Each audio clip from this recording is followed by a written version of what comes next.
stepping into that region, before even reaching the Drake King and the Blood Phoenix King. Long Chun was buffeted by astral winds that felt like blades against his skin. Why is it that despite being at the peak of the 12th rank, these two are so much stronger than other peak 12th rank magical beasts? Long Chun was shocked. Both the Drake King and the Blood Phoenix King far surpassed the power of the other magical beasts here. They could instantly kill other magical beasts of the same rank.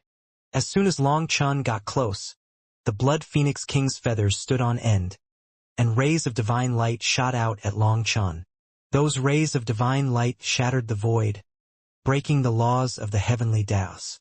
Long Chun hastily dodged, but one of those rays struck his shoulder. Even his Azure Dragon battle armor was unable to block it, and blood splashed.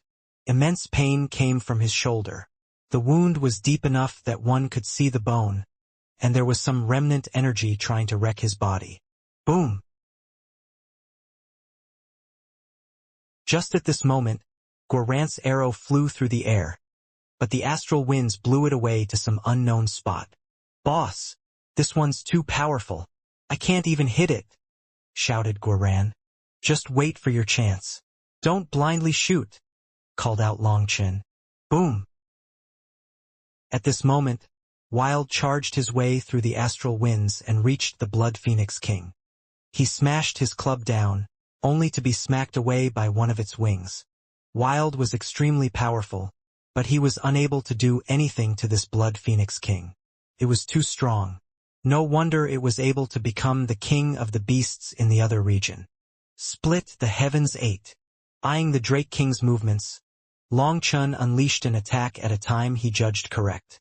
His saber fell just as the Blood Phoenix King was knocked back by the Drake King. His aim was perfect, striking it right on the throat. However, the scene of his saber slicing through its neck and its head flying away never appeared. Only a mass of feathers whirled away. He only managed to break some feathers and just barely scratch its skin. A bit of blood flowed out. "There's no way to fight." Long Chen's expression changed. Even a perfectly timed attack at its weakest spot was unable to do anything. Being struck in the neck seemed to enrage the Blood Phoenix King. It actually turned toward Long Chen. All its feathers stood on end, and light passed through all of them, condensing in its eyes. A blood-colored divine arrow shot out. That arrow caused the clouds and wind to change color. Long Chun felt the world around him freeze as he was locked in place. The Drake King immediately opened its mouth and unleashed a wave of dragon breath to interrupt the Blood Phoenix King. However, the Blood Phoenix King seemed to have been infuriated and would rather receive the Drake King's attack if it meant it could kill Long Chun. The divine arrow shot out. This was a terrifying attack. If struck, Long Chun would definitely die. The sky was dyed red. However, Long Chun snorted, and a dragon cry rang throughout the world. The frozen space snapped like a tense bowstring. "Bloodline pressure? You're far too lacking for that." Like a bolt of lightning, Long Chun shot away, barely avoiding the arrow. It landed in the distance and exploded, creating a giant cloud on the ground. The shockwaves blew apart countless mountains. At this moment, the Drake King's dragon breath struck the Blood Phoenix King, sending it tumbling back. But the Drake King had also been affected by Long Chen's sudden dragon pressure, weakening its attack. Long Chun immediately retracted his dragon pressure. The Drake King was affected more than the Blood Phoenix King by it. Wild once more charged forward, only to be sent flying once more. Fortunately, Wild's body was truly terrifying, and he wasn't injured. However, Wild's attacks were also unable to cause any damage to the Blood Phoenix King, making him howl in rage. "Drake King, entangle it. I'll give it a heart attack." Long Chun took a deep breath. Putting away Evil Moon, he clasped his right elbow with his left hand, raising his right arm. A flame lotus condensed in his hand, and chanting rang out from both Long Chen's mouth and the air. It was like gods and devils were chanting along. As the Nirvana scripture activated, flame energy gathered from every direction, creating a giant whirlpool around Long Chun. At the center of the whirlpool was the flame lotus. It rapidly grew larger and larger, A Taiji diagram materialized in the center of it, and then a flame sphere appeared. This was the same world extermination flame lotus he had used at the mechanism sect. But this time it was even stronger because he was using the Nirvana scripture to absorb the wild world's energy. It was already 10 times larger than last time. The world was set ablaze. Heaven and earth twisted like it was the apocalypse. That's about enough. Any more and I won't be able to control it. Long Chun looked at the giant flame lotus in his hand and felt a burst of fear. This thing was too dangerous. One mistake and he would end up being killed by it. Last time he had used Huolong's power to use it. This time he used the Nirvana scripture. This was his first time using the Nirvana scripture along with the inverse Tao water spirit flame. Unexpectedly, the inverse Tao water spirit flame crazily absorbed all that flame energy without him being able to control it. It was like a hungry wolf. If he didn't control it, it would continue growing limitlessly, devouring him. Even the entire world might be destroyed. This move that Long Chun had invented should be called a forbidden art, for it truly possessed the power to exterminate worlds. This was also why when he had developed the world extermination flame lotus, a heavenly manifestation had descended. It was because this move was capable of threatening the heavenly Taos. While using the heaven incinerating flame to test this move, just going to the 6-star point had made it almost go out of control. Now that he was using the inverse Tao water spirit flame, it was different. It was like he had been controlling a rabbit at first, only to try controlling a dragon now. Fortunately, this was still Huolong's power, so Long Chun could control it. But it was starting to grow unruly with the Nirvana scripture's support. Guoran, wild, retreat. He couldn't stop the world extermination flame lotus from continuing to absorb flame energy. In just a few more seconds, it would progress to the 2-star level. But then he would lose his life. Wild and Guoran immediately rushed away. Long Chun flung the flame lotus at the Blood Phoenix King. The Drake King had been warned by Long Chun and was prepared. The scales lit up, and it suddenly shot into the distance. The giant flame lotus smashed through the air.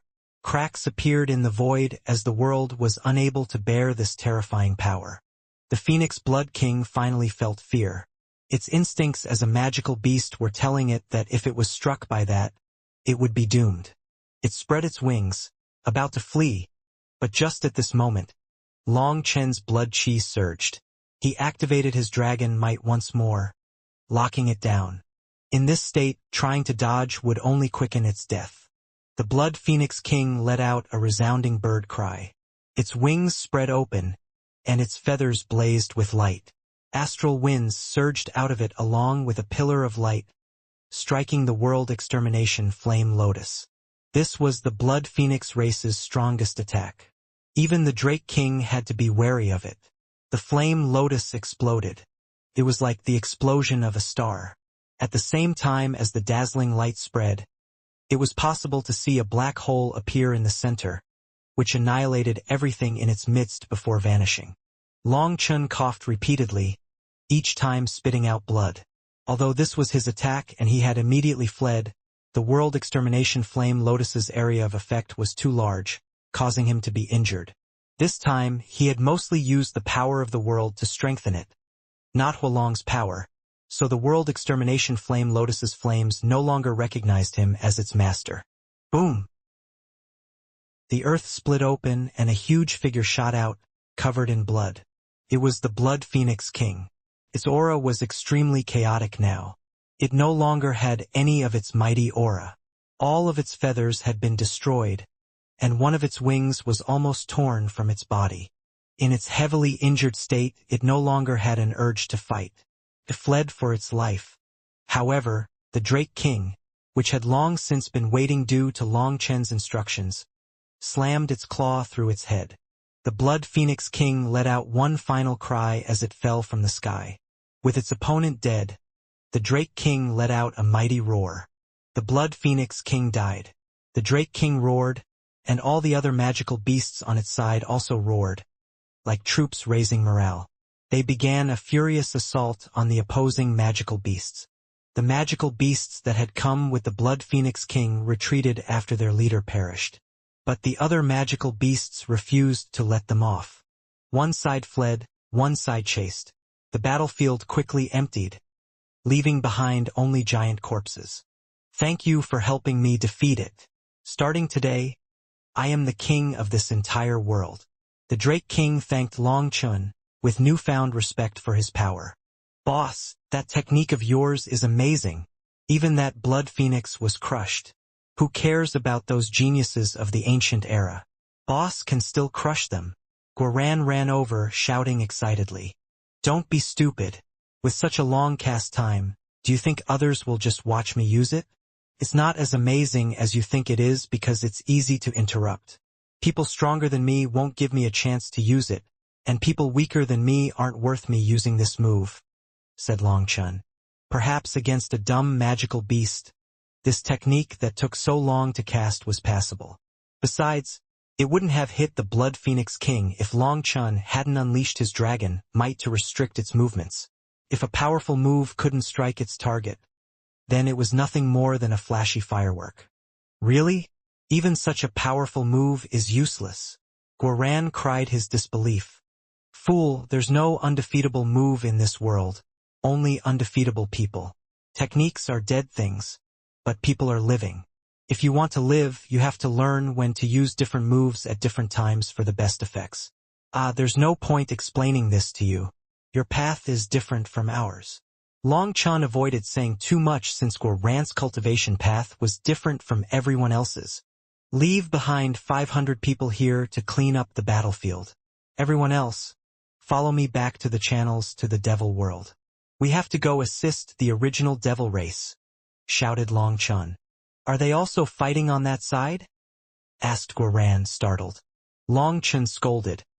Is your head useless for everything other than forging? There was such an intense fight over here, but they didn't come to assist. That means that they couldn't come.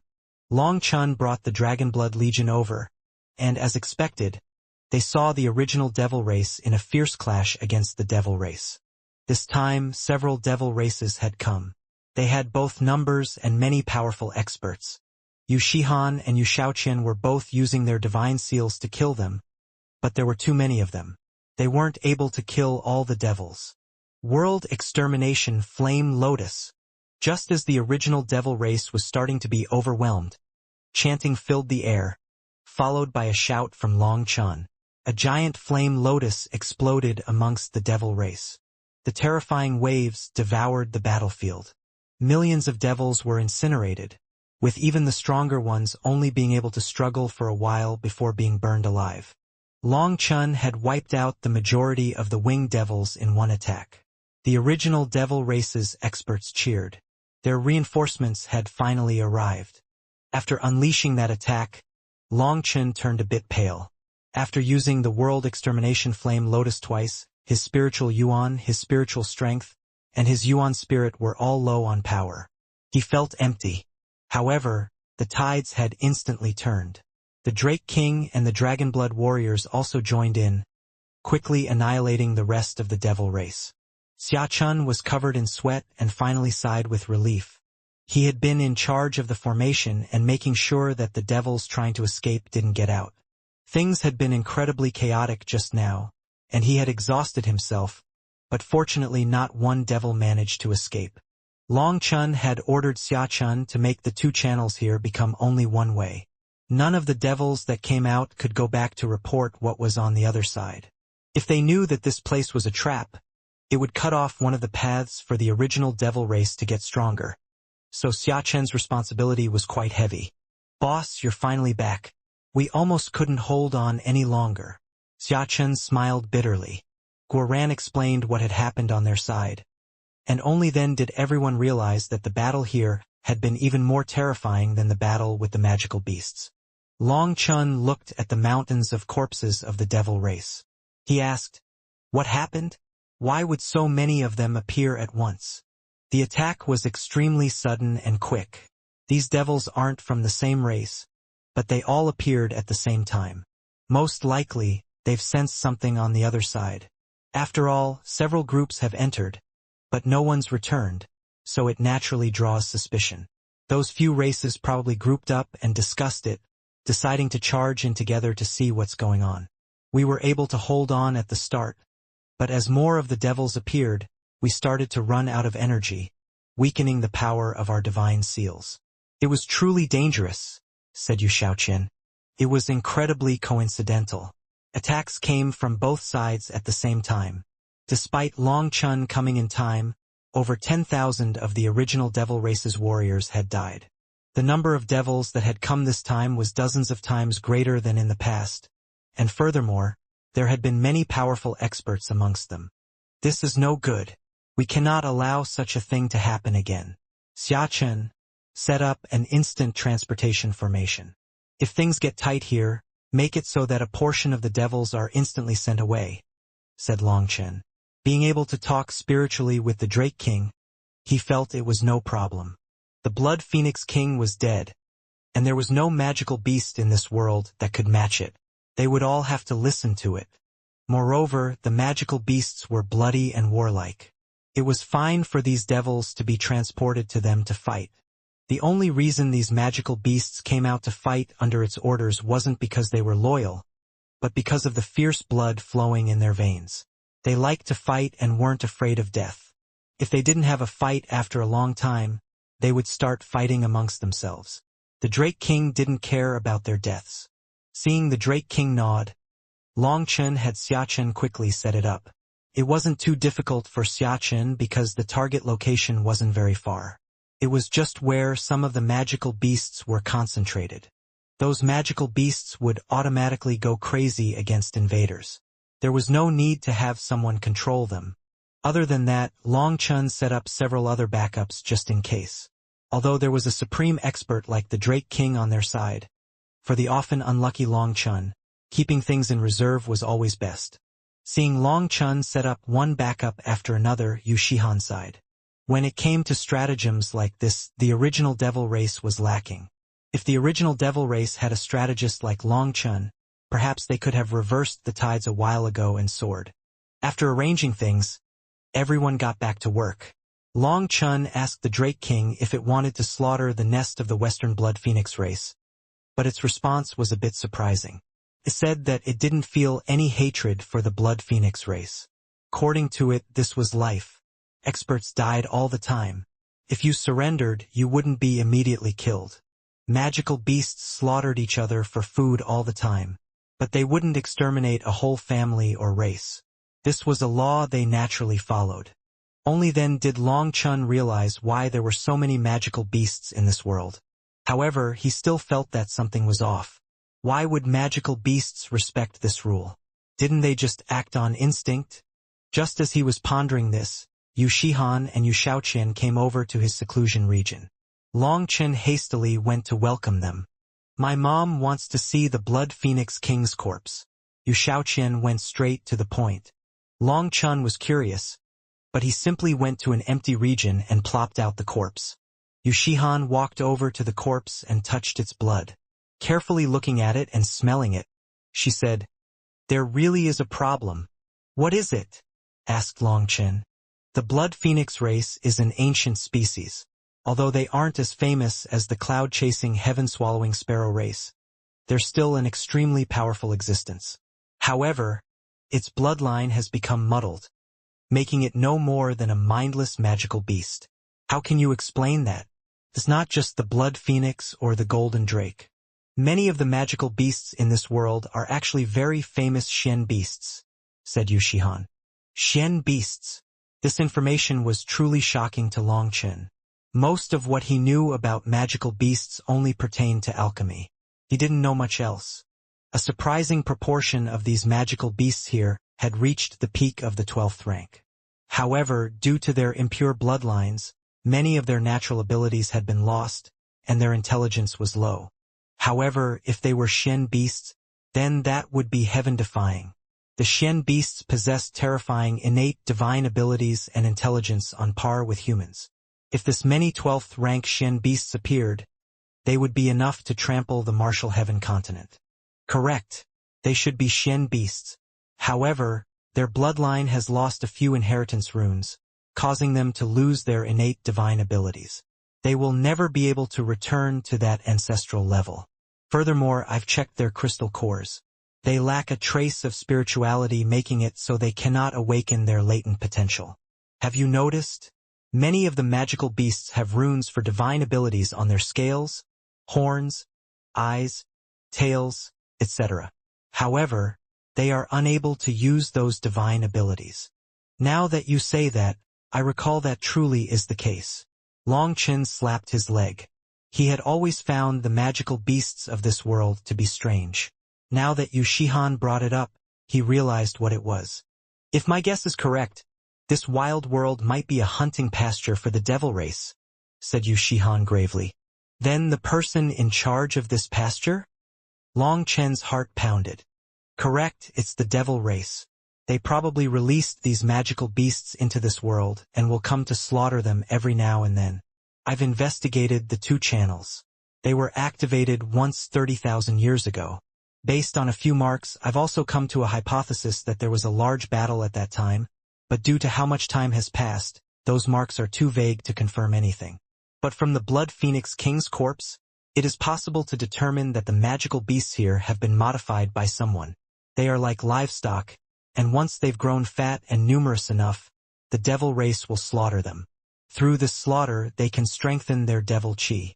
The flesh and souls of all creatures are their best supplements. That's why the devil race is like a pack of locusts.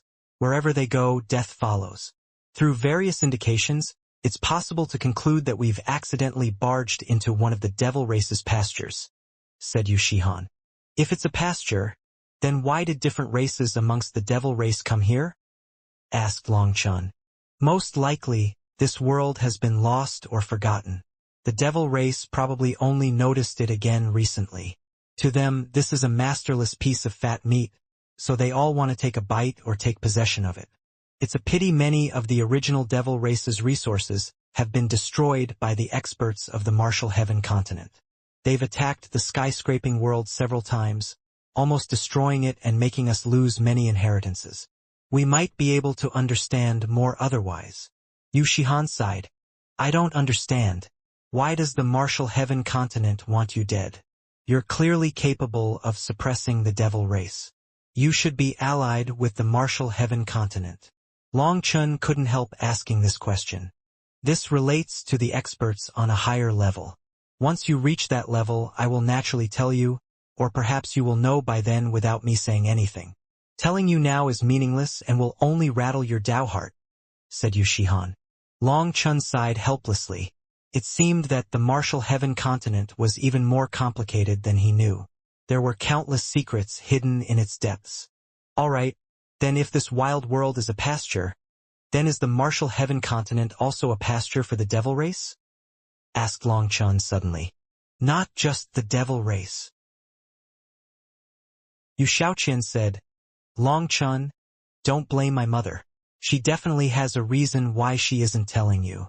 Some things can cause unpredictable karma if spoken about. She does this to keep you safe. Of course, I know my mother-in-law is looking out for me. Long Chen smiled.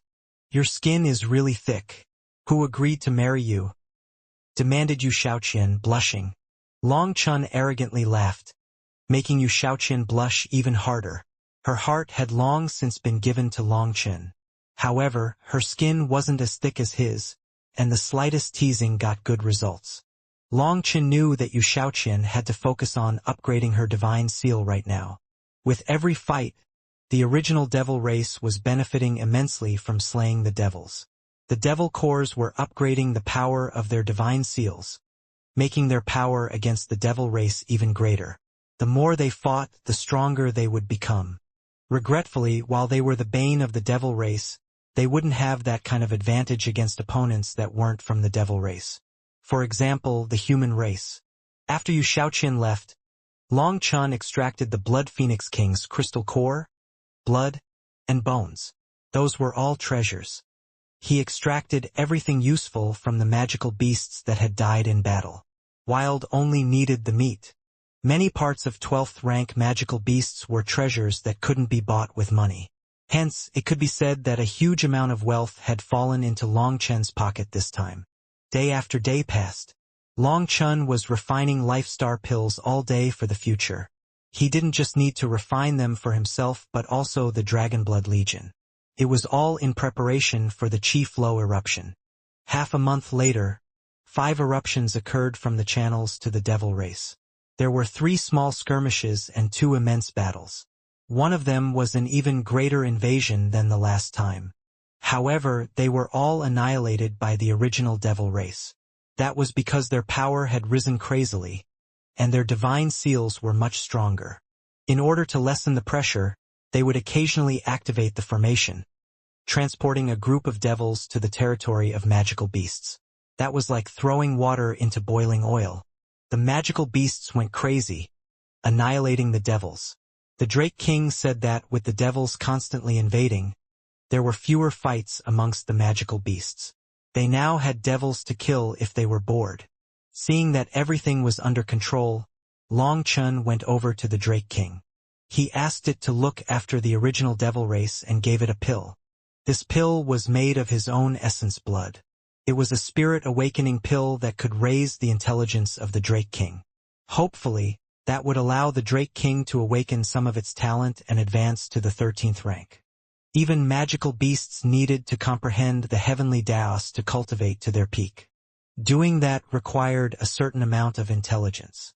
Humans were the most spiritual of all beings, making them closest to the heavenly Daos. Whether it wanted to become a true dragon or simply break through, being able to transform into human form would definitely help. This selfless gesture from Long Chun made it even more grateful, and as its intelligence grew, it became even more thankful. It promised not to let anything happen to the original Devil Race. Long Chun then told Guoran, Xiachen, Guyang, and the others to work hard during this time. Xiachen especially had to spend the remaining 2 months preparing for the Chief Low eruption. When the Chief Low eruption occurred, there would definitely be a competition with countless experts, including those ancient powers. Perhaps there would be a bloody battle. It would all be up to each side's power. Xiaoqian, do you want to go back with me this time? Asked Long Chun. Long Chun wanted to return to the cloud-chasing, heaven-swallowing sparrow race. There was the Drake King here, so everything was under control. Now he was getting a bit worried about that side. After all, with how the Mechanism sect had sneak attacked there before, it was telling everyone that if they wanted to find trouble for Long Chun, they could attack the cloud-chasing, heaven-swallowing sparrow race. I'm listening to my mom. Before the devil race invades the continent, I have to upgrade my devil seal. That's the only way I can help you in the future. Mom also said. Yu Xiaoqian hugged Long Chun, leaning her head against him. Said what? Asked Long Chun, holding on to her tightly. Her fragrance was bewitching. Yu Xiaoqian smiled mischievously. My mom said that all your women are so strong and are of great assistance to you. If I don't have this little bit of power, I won't be loved as much. Nonsense. I love you from my heart. If it weren't for you, I would have been killed by that Yin Luo in the Jili secret realm. You were my savior. If I didn't give my heart to a beauty like you, I would be letting down the fate that drew us together. Long Chun kissed Yu Xiaoqian's forehead. Yu Xiaoqian wrinkled her nose cutely and glared at him. Bad person. So it was all based on looks. Long Chun laughed.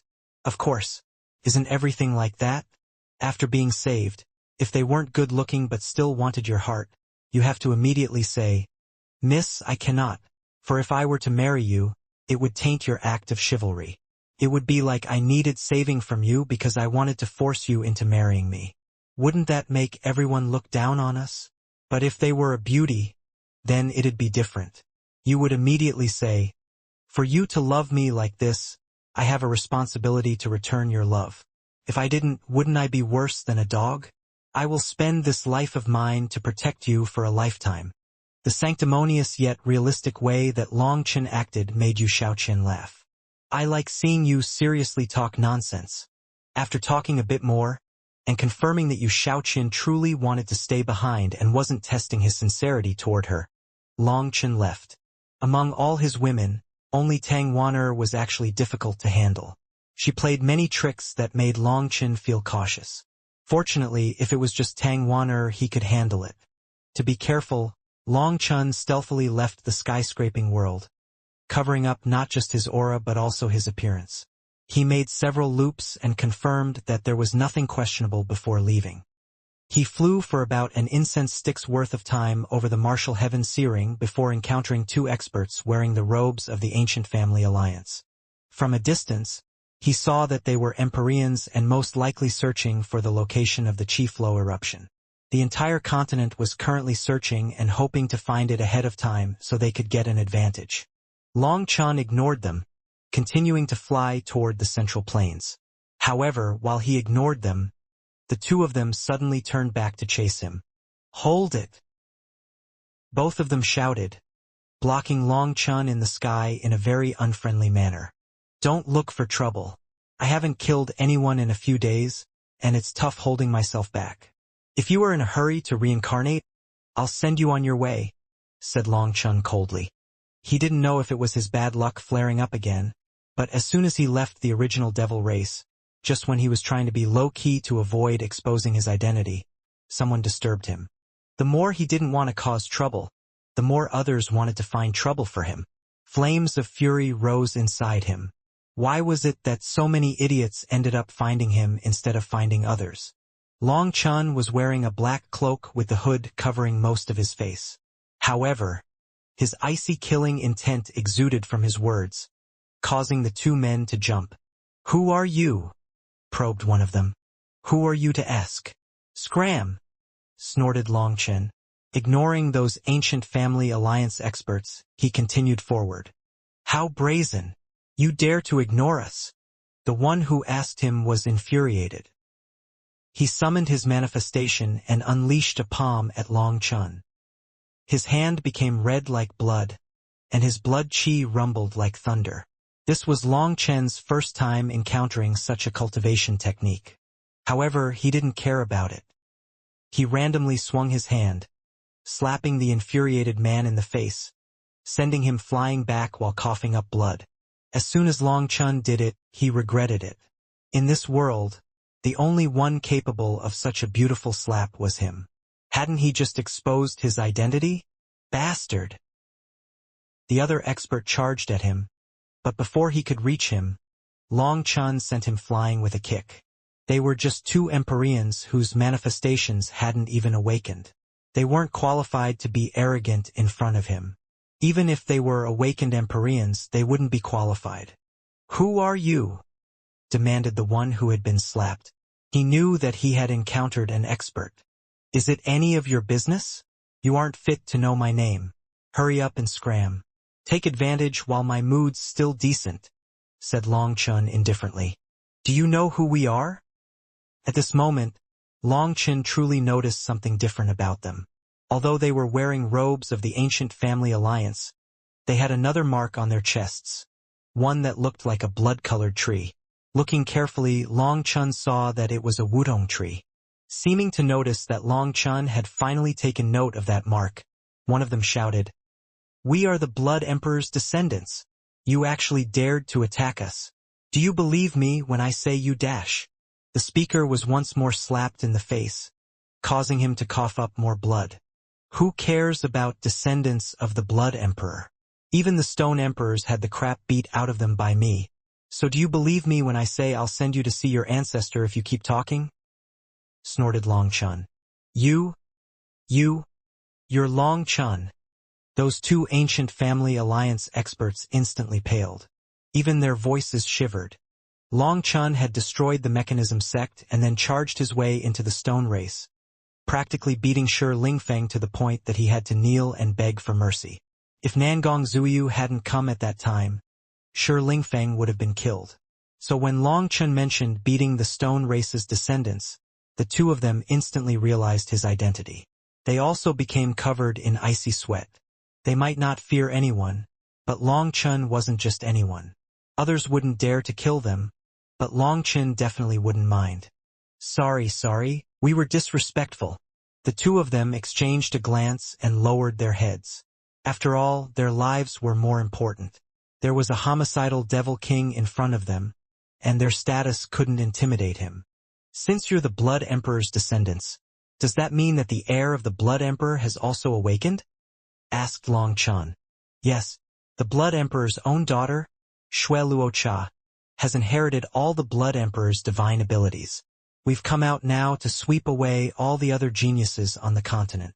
One of them immediately started to become arrogant again. The other one glared at him and said, "Of course, we won't be enemies with Mr. Long Chun. We won't be sweeping you away for sure." Although they felt great respect for their Shui Luo Cha, she wasn't present right now. Facing Long Chun, they couldn't be arrogant. The Peng Emperor, Blood Emperor, and Stone Emperor's heirs had all come out. It was said that Xie Tianzi had an extremely deep relationship with the corrupt emperor, but Xie Tianzi was especially mysterious, and there weren't many rumors about him. On the other hand, there were quite a few legends about the Blood Emperor. It was said that the Blood Emperor had once fought a sovereign but had been suppressed. Of course, too much time had passed to be sure about any such rumors. It was said that the Blood Emperor had created a new cultivation path with blood at its core. Long Chun had truly sensed a strange energy within the two of their attacks just now. Long Chun continued, "Is Shui Luo Cha beautiful?" For some reason, the two of them looked at each other oddly and at the same time said, "Beautiful enough to eclipse the moon and shame flowers." All right, it seems that was a useless question. It doesn't have anything to do with me. Long Chun knew he couldn't draw out any useful information from the two of them. He was about to leave when he suddenly recalled something and asked, "Why did the two of you block me in the first place?" That's nothing. We just wanted to ask if you've searched this area yet," said one of them awkwardly. They were currently searching for any questionable signs or traces. If they found any place that could be the location of the Chi Flow eruption, they would need to immediately report it. If their information was correct, they would get a huge reward. Long Chun immediately understood.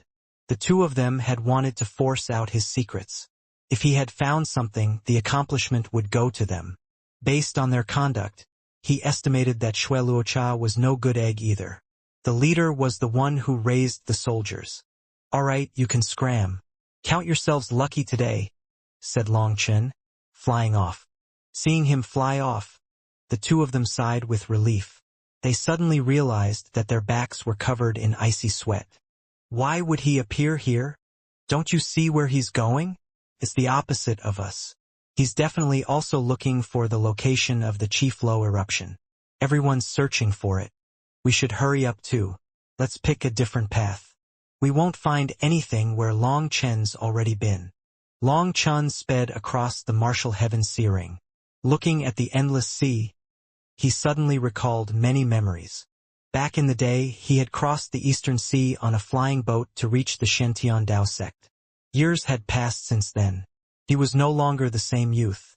His cultivation base had grown, but he was growing wearier as well. Perhaps that was the price of growth. Even the memory of when he had left the Phoenix Cry Empire with Little Snow replayed in his mind. "Little Snow, are you all right? Will you be the same you once you're reborn?" Little Snow's soul had merged with that mysterious giant egg. But Long Chun didn't know the origins of that egg. He also didn't know what the final result would be. He thought of when he had been hunted by Marquis Ing back in the wilds of the Phoenix Cry Empire.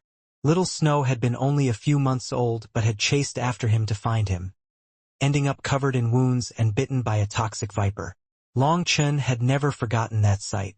Later on, Little Snow had sacrificed itself to save him. Long Chun had an urge to charge into the Inyang world right now just to take a look. However, it was just a thought. He couldn't actually do it. He could only wait for the day that Little Snow was reunited with him. Flying over the sea, he saw many other experts flying around rapidly.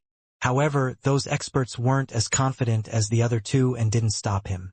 Once he stepped onto land, he quickly found a city. Using the transportation formation, he arrived in the eastern Shen city. From there, he went to the central Shen region. His first stop was the Martial Heaven Alliance. As soon as he arrived, Chu Jianying met him. During this time, more powers from the ancient era have come, each stronger than the last. Amongst them are the descendants of the Blood Emperor. Have you heard of them? I encountered two people who said that they were descendants of the Blood Emperor and wanted to rob me, said Long Chun. Did you kill them? Chu Jianying started. Someone dared to rob Long Chun? Just how blind were they? She estimated that the two of them were already on the path to reincarnation. No, I'm not someone who likes causing trouble. After slapping them a couple of times, I told them to scram. Long Chun waved his hand, indicating that he himself was very low-key. Hearing that, Chu Jianying was a bit more at ease. She did not want Long Chun to be surrounded by enemies.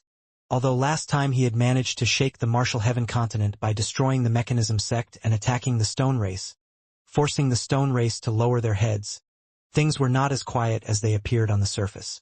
There were countless hidden dangers waiting. Good. Other than that, I should tell you that there's been movement from the danger zone known as the Martial Heaven Searing, said Chu Jianying gravely.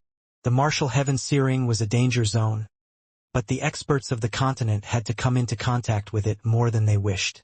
However, those who knew much about it were few. No one knew for sure what lay in the depths of the sea. All they knew was that the Martial Heaven Searing was filled with terrifying sea demons. Furthermore, every now and then, a sea demon tide would come from it. Sea demons would charge onto the continent. Only during that time could the continent's experts slaughter those sea demons without drawing attacks from the stronger sea demons. Normally, when crossing the sea, people would be reserved, and even if they were attacked by sea demons, they wouldn't counterattack. If they disturbed the more terrifying sea demons, that would be troublesome.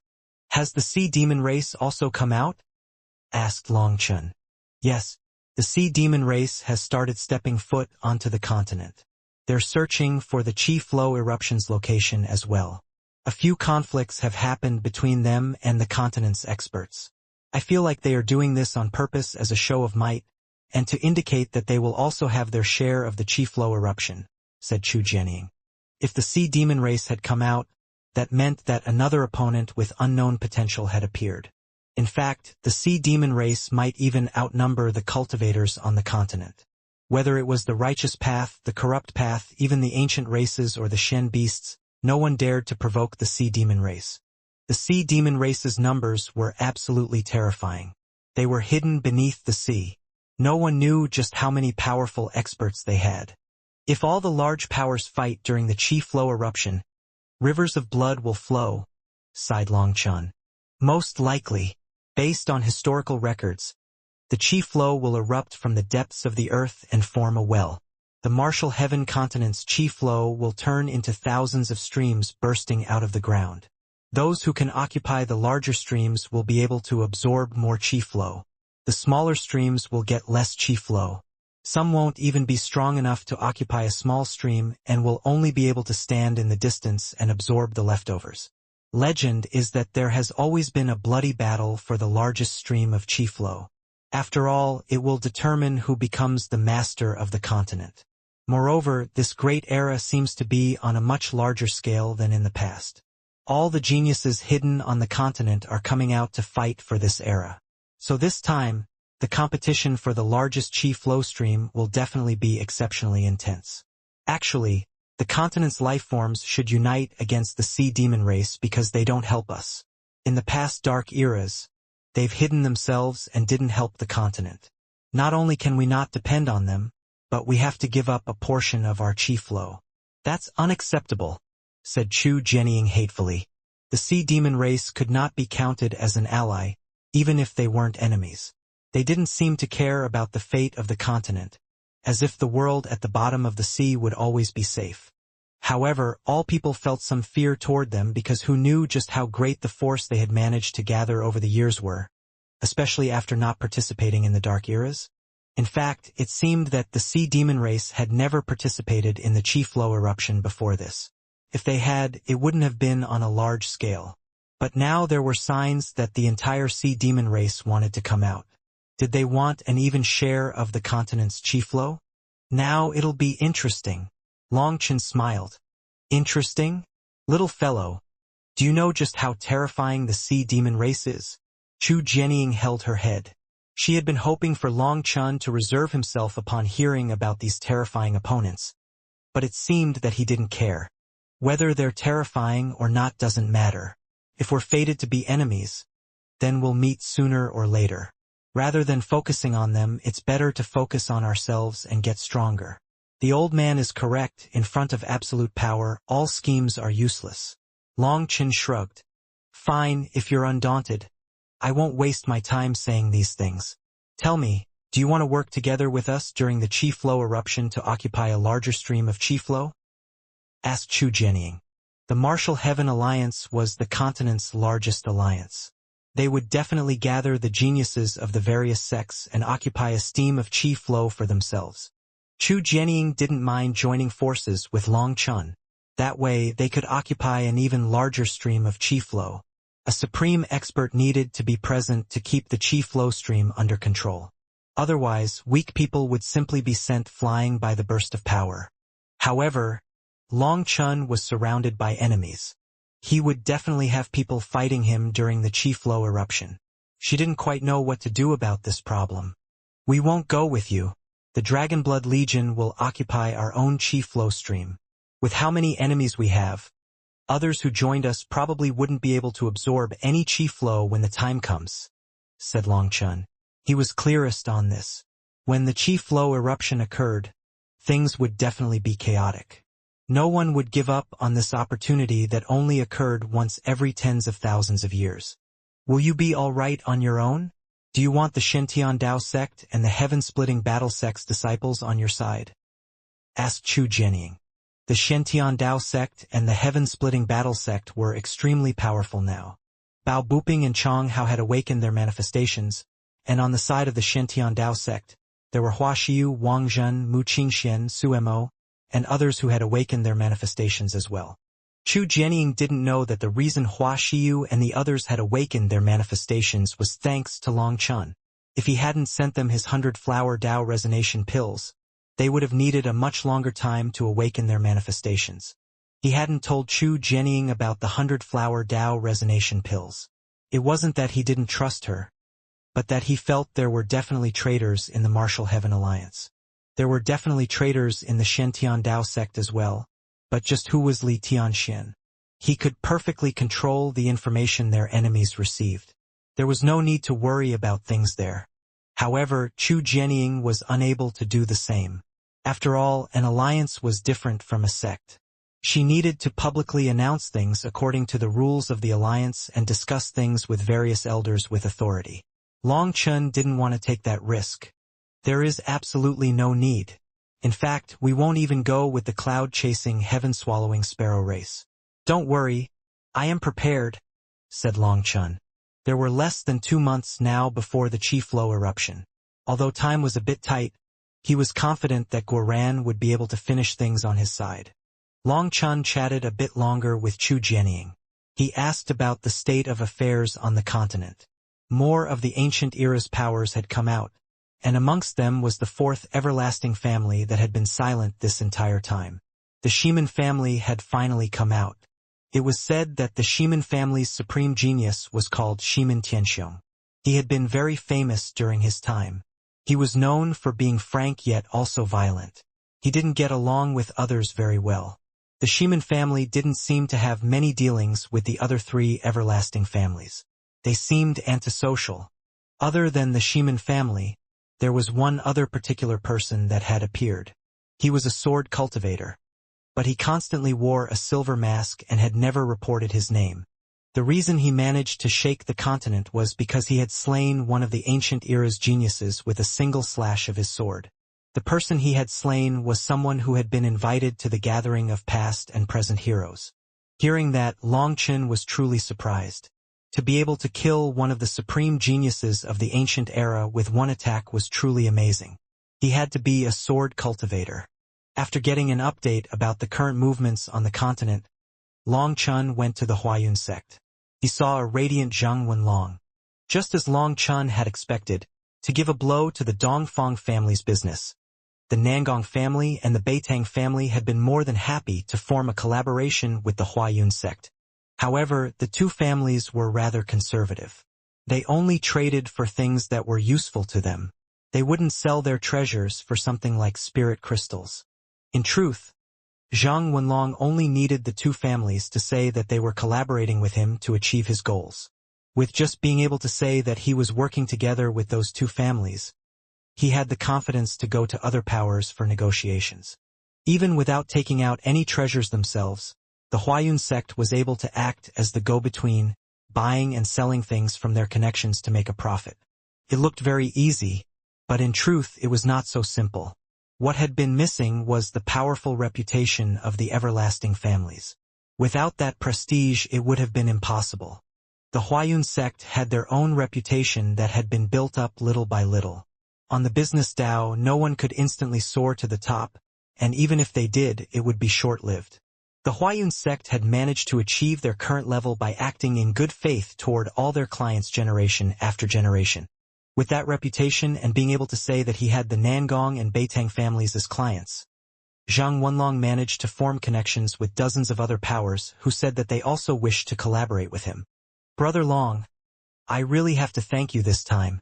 Without your referrals, I would have had no chance, said Zhang Wenlong. He had gone to the Nangong and Beitang families before, but they hadn't wanted to collaborate because there was nothing in the Huayun sect's hands that they wanted.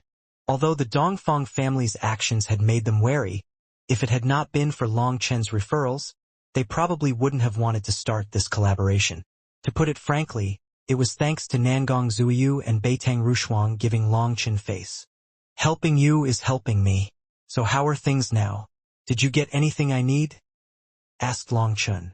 Zhang Wenlong had set up a trading platform, and from this, Long Chen could see if there was anything he wanted to trade for. That was truly helping him. Zhang Wenlong suddenly slapped his leg. I almost forgot.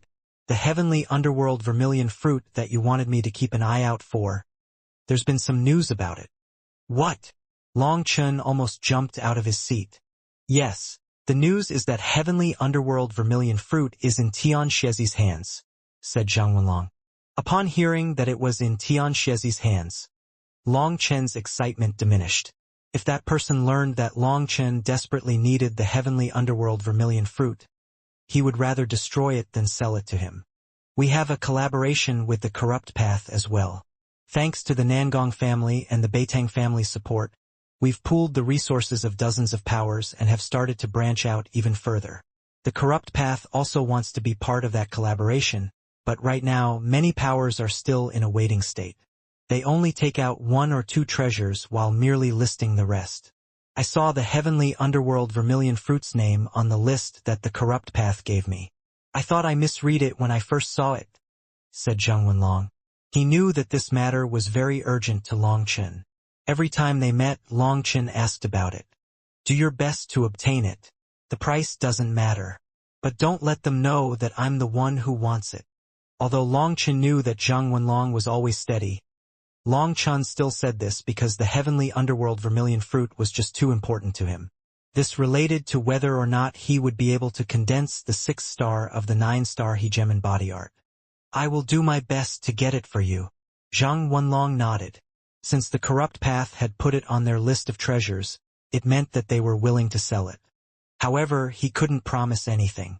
The corrupt path and the other powers had wily old foxes amongst them. Without taking out something that moved them, they wouldn't make any rash moves. By only taking out 1 or 2 treasures and listing the rest, they were probing the Huayun sect's power. If the Huayun sect thought that they could trick them into a useless investment, they were wrong. If the Huayun sect wanted to develop this business, they would need to bring out all their capital. Unfortunately, when it came to treasures on this level, they didn't quite have the power to circulate them. It might take a long time before they could reach that level. Good. If it's really impossible for you, I'll simply charge into the corrupt path and take it, said Long Chen. He almost couldn't wait. If he didn't lack the power, he would really charge into the corrupt path to take it. Don't. I feel like there's a high chance of success on my side. It's not worth the risk, said Zhang Wenlong hastily. He was worried about Long Chen getting hot-headed. Fine. I'll leave this matter to you. I also brought some stuff for you. They should be useful.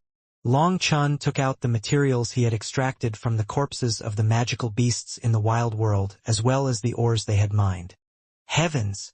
The crystal core of a peak 12th rank heavenly Qilin beast, the horn of the full moon earth rhinoceros, the essence blood of the deviled earth dragon, and this is phoenix blood immortal gold, glorious star mithril. Zhang Wenlong's eyes almost popped out. Long Chun was once more amazed by Zhang Wenlong's learning. He was able to recognize every item that he took out. Long Chun, where did you get these? Ah, sorry, I shouldn't have asked that. Asking other people's personal secrets was naturally taboo.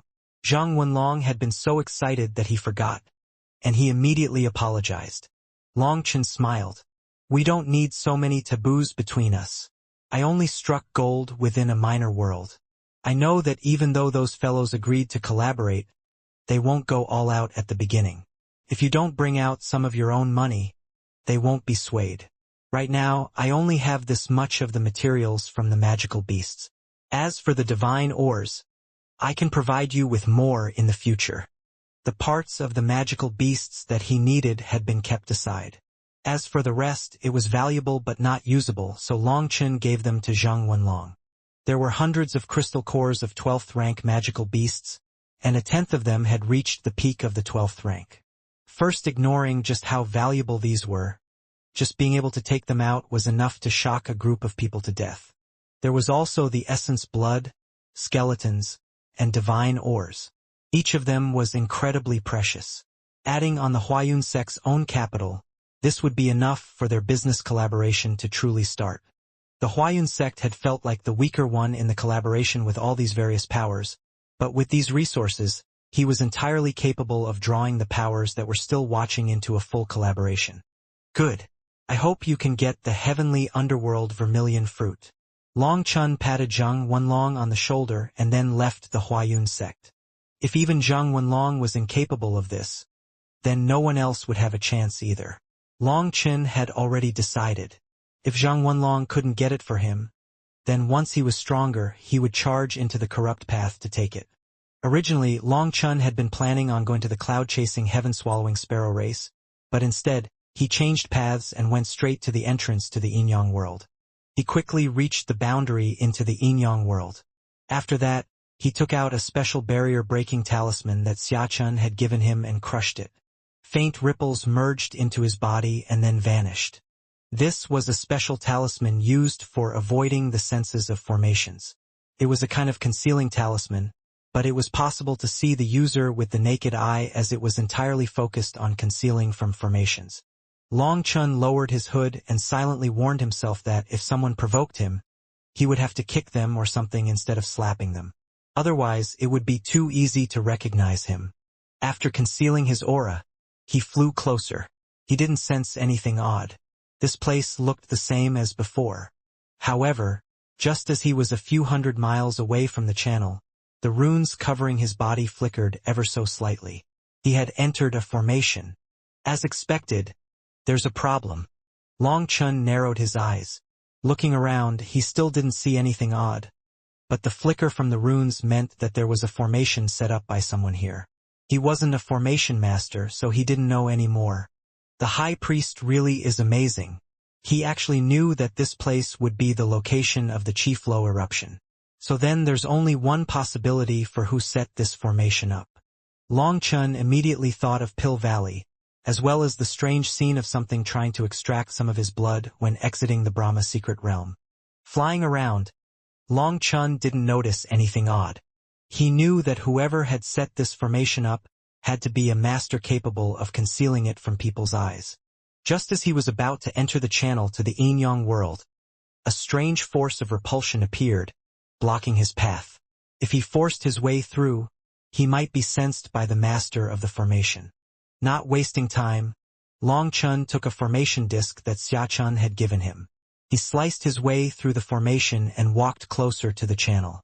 Back then, one of the Martial Heaven Alliance's Grand Elders had sent him and Yi Lingshan through here, giving them a head start. Now, the channel was replaced with a murky mass of primal chaos. There was mist in the surroundings, making it impossible to see what was inside. This was the entrance to the Inyang world. If the Chi Flow eruption occurred here, it might destroy this door. At that time, would the monsters of the Inyang world be able to charge in through the hole? They secretly stole the essence blood of 1,000,000 geniuses to forcibly change the time and location of the Chi Flow eruption. Pill Valley. Just what are you planning? Long Chun was about to leave when he heard the slightest noise from the mass of primal chaos. It was so faint that he thought it was a misperception. Stopping his footsteps, he turned toward the mass of primal chaos. He vaguely began to see a giant seal inside. The seal was very indistinct, and then it became covered in mist once more. Although it was barely discernible, Long Chen's heart pounded wildly. He had seen that seal before. The faint aura he could sense from it was also familiar.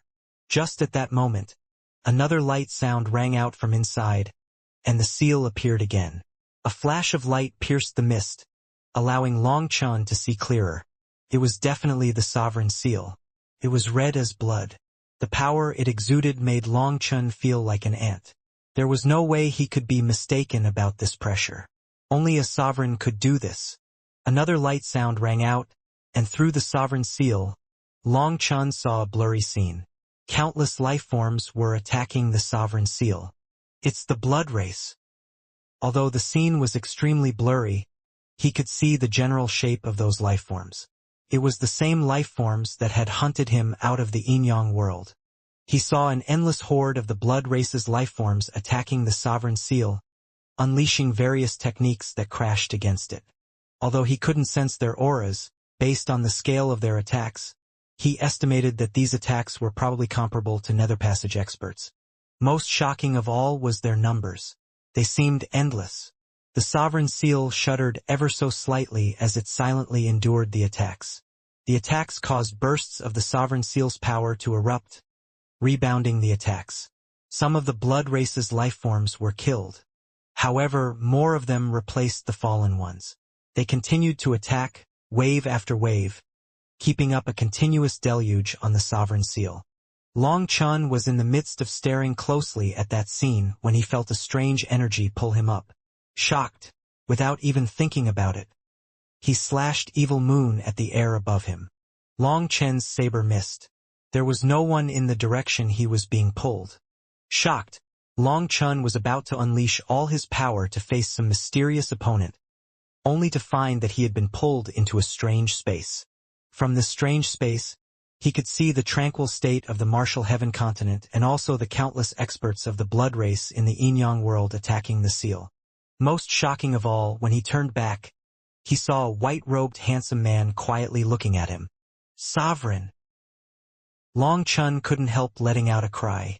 He didn't recognize this person, but he sensed the same sovereign air as he had from Sovereign Yunshang. That was something that made people feel an urge to kneel in worship instinctively. He was standing right there, and yet he also seemed to be looking at him through endless time and space. The river of time seemed to flow within his eyes, and he suddenly smiled. Black clothes. Interesting. The white-robed man's voice was very gentle. This little one is Long Chen. Greetings, Sovereign. Long Chen hastily cupped his fists. He was actually talking with another sovereign. He would be able to brag even more in the future. Ha ha ha. The man suddenly laughed openly. Long Chen felt like his thoughts had been read and was embarrassed. The man walked forward and warmly patted his shoulder. Junior brother Long Chen, you're very interesting. It's my first time seeing someone as amusing as you. Being called brother by a sovereign, even Long Chen felt overwhelmed. However, he found that he couldn't feel the sovereign's hand on his shoulder. It seemed that they weren't in the same space-time. Sovereign, you?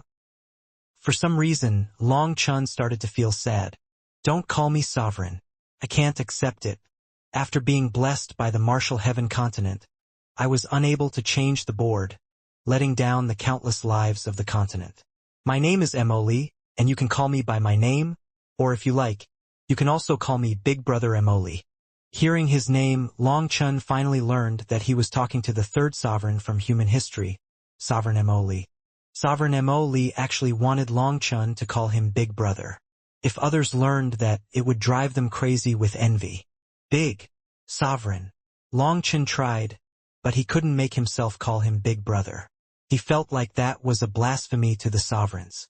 It's fine, you can get used to it later. From you I see a different future. Although I can't see the final result, I can see hope. Junior brother, I'm very happy to have seen you. Perhaps what I failed to accomplish, you can do, said Sovereign Emoli. Sovereign Emoli, you shouldn't raise me up like that. I'll probably never be able to reach the height that you and Sovereign Yunshang reached. You were unrivaled, with no opponents in the entire world, while I am surrounded by enemies throughout the world," said Long Chun with a bitter smile.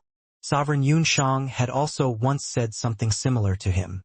Having no opponents in the world is good, but being surrounded by enemies throughout the world is fine too. That's not important. What's important is the result. We were unrivaled, but we weren't able to accomplish our goals. Perhaps being surrounded by enemies in the world might accomplish something new, said Sovereign Emoli. Just at this moment, this space shivered. Long Chun looked in the distance to see that hundreds of thousands of the blood race's experts had unleashed a simultaneous attack.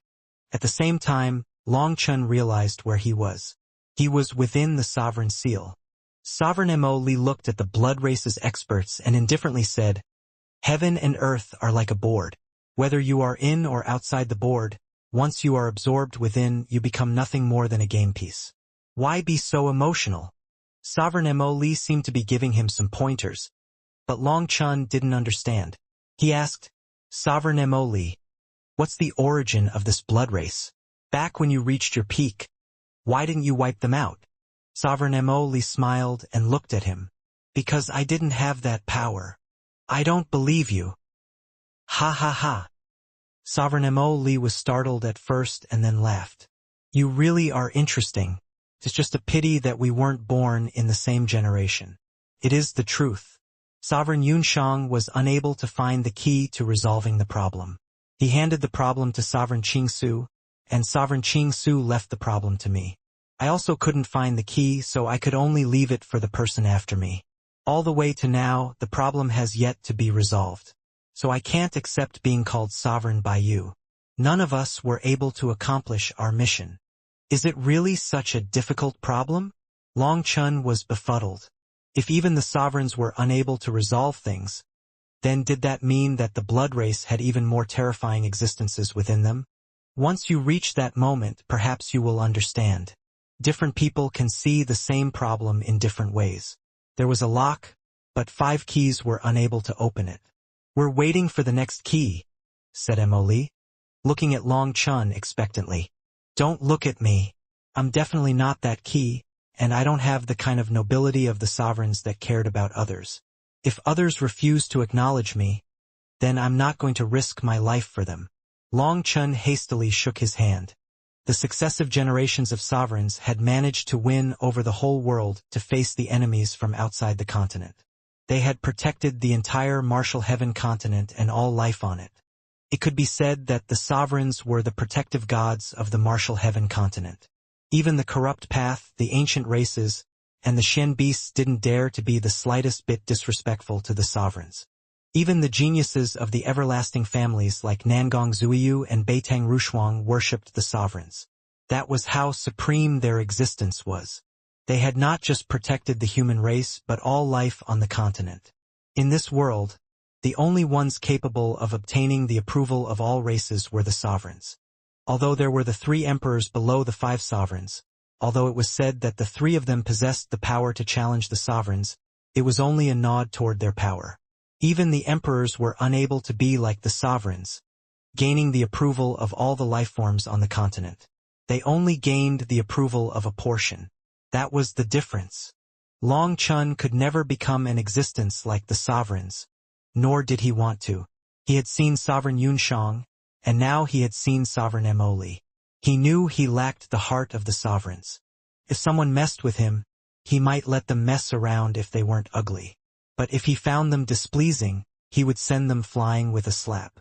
He wanted to live a life of freedom, and he would offer up his life for the people who loved him, but as for others, what did they have to do with him? Sovereign Emoli smiled and didn't retort. He said, "Up to you. Every person has their own path. There is no right or wrong, only different conclusions. My seal has remained up until now, so it can count as having finished its mission. To be able to see you has made me very happy, but my power is running out. Do you have anything else you want to talk about?" Long Chun was startled. Sovereign Emoli was about to dissipate?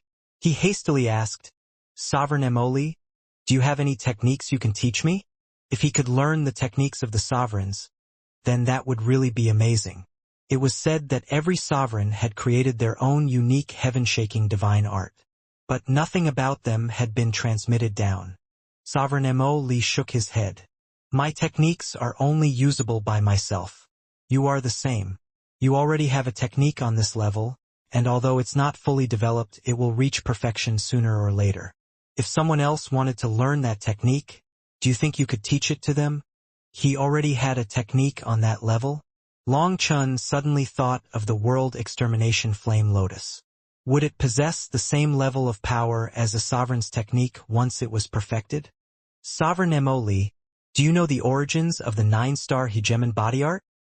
Asked Long Chun quickly. Sovereign Mo's body was starting to fade. I do.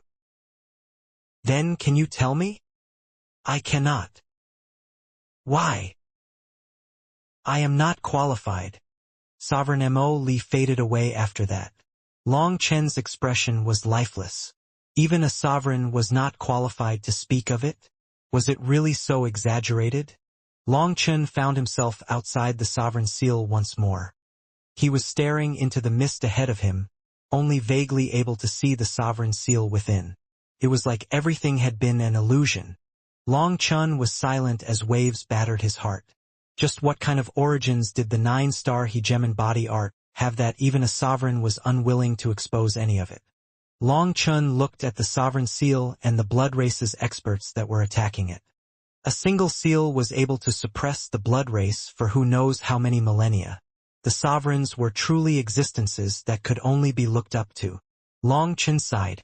He had now seen 3 of the 5 sovereigns, but rather than feeling delight at that, he was growing more worried. Someone's come. Long Chun had taken a few steps in preparation to leave when he suddenly felt a sense of danger. Looking around, he immediately vanished. Long Chun had just vanished when 2 figures materialized. Both of them wore gray robes and masks, and their hair was already white with age. The 2 of them were nether passage experts. They held a gourd, but based on the bulging veins on their hands, it was extremely heavy. After bringing that gourd to the entrance to the Inyang world, they placed it there and made some hand seals. Then the runes on the gourd lit up. A torrent of blood burst out of the gourd and struck the sovereign seal. The blood instantly transformed into blood mist upon contact with the sovereign seal. That mist then slowly invaded the sovereign seal. After doing that, the 2 of them took the gourd and left. They didn't say a word from the start to the end. Long Chun slowly walked out from behind a boulder. Looking at the sovereign seal, Long Chun could feel killing intent creep into his eyes. That blood they had just poured out was composed of the essence blood from billions of different entities. Merging it into the sovereign seal would dilute the sovereign's blood seal, weakening it. It really is those bastards from Pill Valley. Although the 2 of them had concealed their auras, as a fellow alchemist, he could sense the air of alchemists around them. They intentionally drew the chi flow eruption here and are damaging the sovereign seal. Are they colluding with the blood race? Long Chen's expression was dark. If that was the case, Pill Valley might be traitors of the human race. But that also felt wrong. Pill Valley had the inheritance of Lord Brahma and fallen Day Knight. Why would they collude with other races? Wouldn't that be betraying their gods? It doesn't matter. What matters is power. Don't you want to take advantage of the chi flow eruption? Let's see if you can. Long Chun slowly vanished. Not long after Long Chun vanished, 3 more figures appeared. Their leader was the Valley Master Yu Xiaoyun. The other 2 were incredibly old, doddering elders. Their faces were covered in wrinkles. These 2 elders lacked any aura. It was like they were already dead. Their eyes were murky. You said there were suspicious fluctuations here? Asked Yu Xiaoyun. The 2 elders nodded. It seemed that they were so old that they didn't have the energy to speak. Yu Xiaoyun pointed and space twisted. Scenes began to appear. They saw a strange figure that was very indistinct. After that, they could see the 2 masked elders who had appeared with the gourd. The 2 of them were very clear in comparison. It's Long Chun. Seeing that indistinct figure, Yu Xiaoyun was surprised. It wasn't that he had recognized Long Chun, but that the Brahma divine diagram had sensed his aura. A sense of unease rose in his heart. Why would he appear here? One of the elders made a throat-cutting gesture.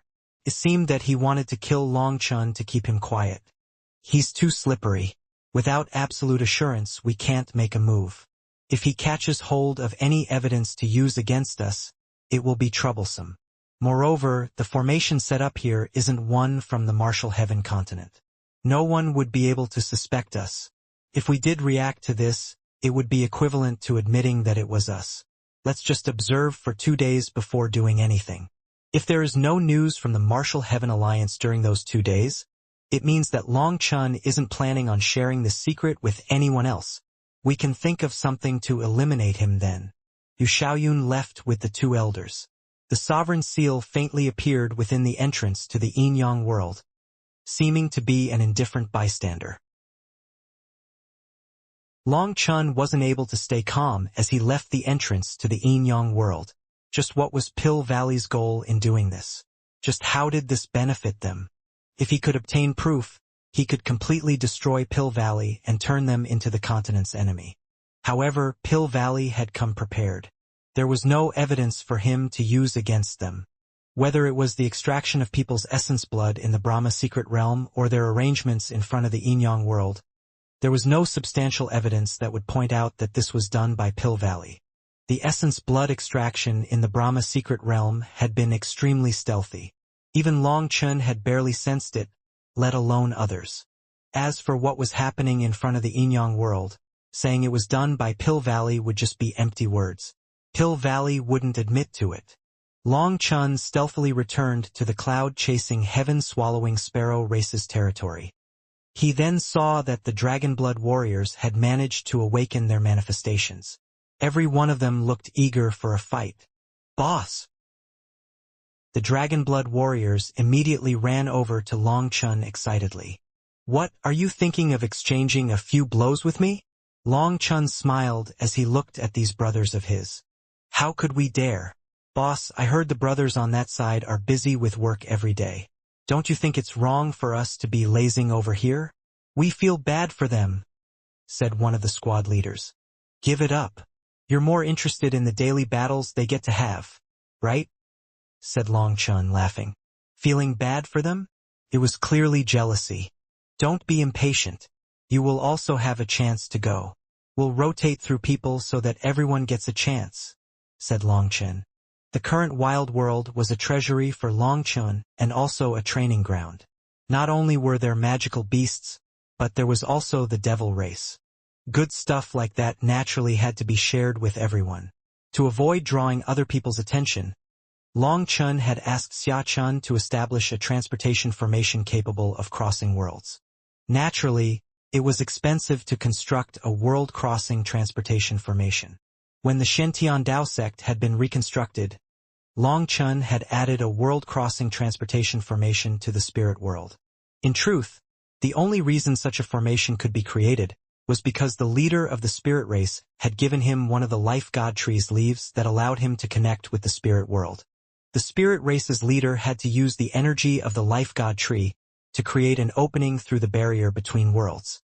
Long Chun had set up a one-way transportation formation to the spirit world in case the Shen Dao sect met enemies that it could not resist. Later on, when Xia Chun joined, he had modified the formation to be two-way. This formation had never been used up to now. That was because activating it cost an immense price. However, to the current Long Chun, this price was now bearable. Soon, he would start building a transportation formation from the cloud-chasing, heaven-swallowing sparrow race's territory directly to the wild world.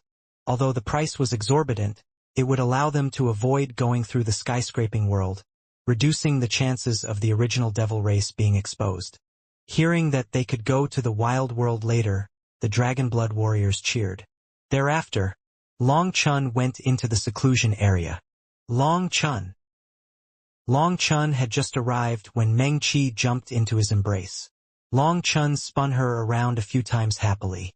"Meng Qi, have you awakened your manifestation?" "Yes, it counts as awakened," said Meng Qi, still holding on to Long Chun with an enchanting smile. "Counts as awakened? What does that mean?" asked Long Chun. I can summon my manifestation, but the name of my manifestation has yet to appear in my mind, said Mengqi. Heavens! Long Chen's jaw dropped. Are you saying that your manifestation is one of those legendary heaven's soul manifestations? When a manifestation was fully awakened, its name would automatically appear in the cultivator's mind. However, there was a kind of manifestation that required a second awakening. It was called a heaven's soul manifestation. It was said that these manifestations were condensed from the very soul of the heavenly Taos, making them the strongest of all manifestations. He had even heard that these legendary manifestations had rankings. Only the top 100 manifestations were heaven's soul manifestations.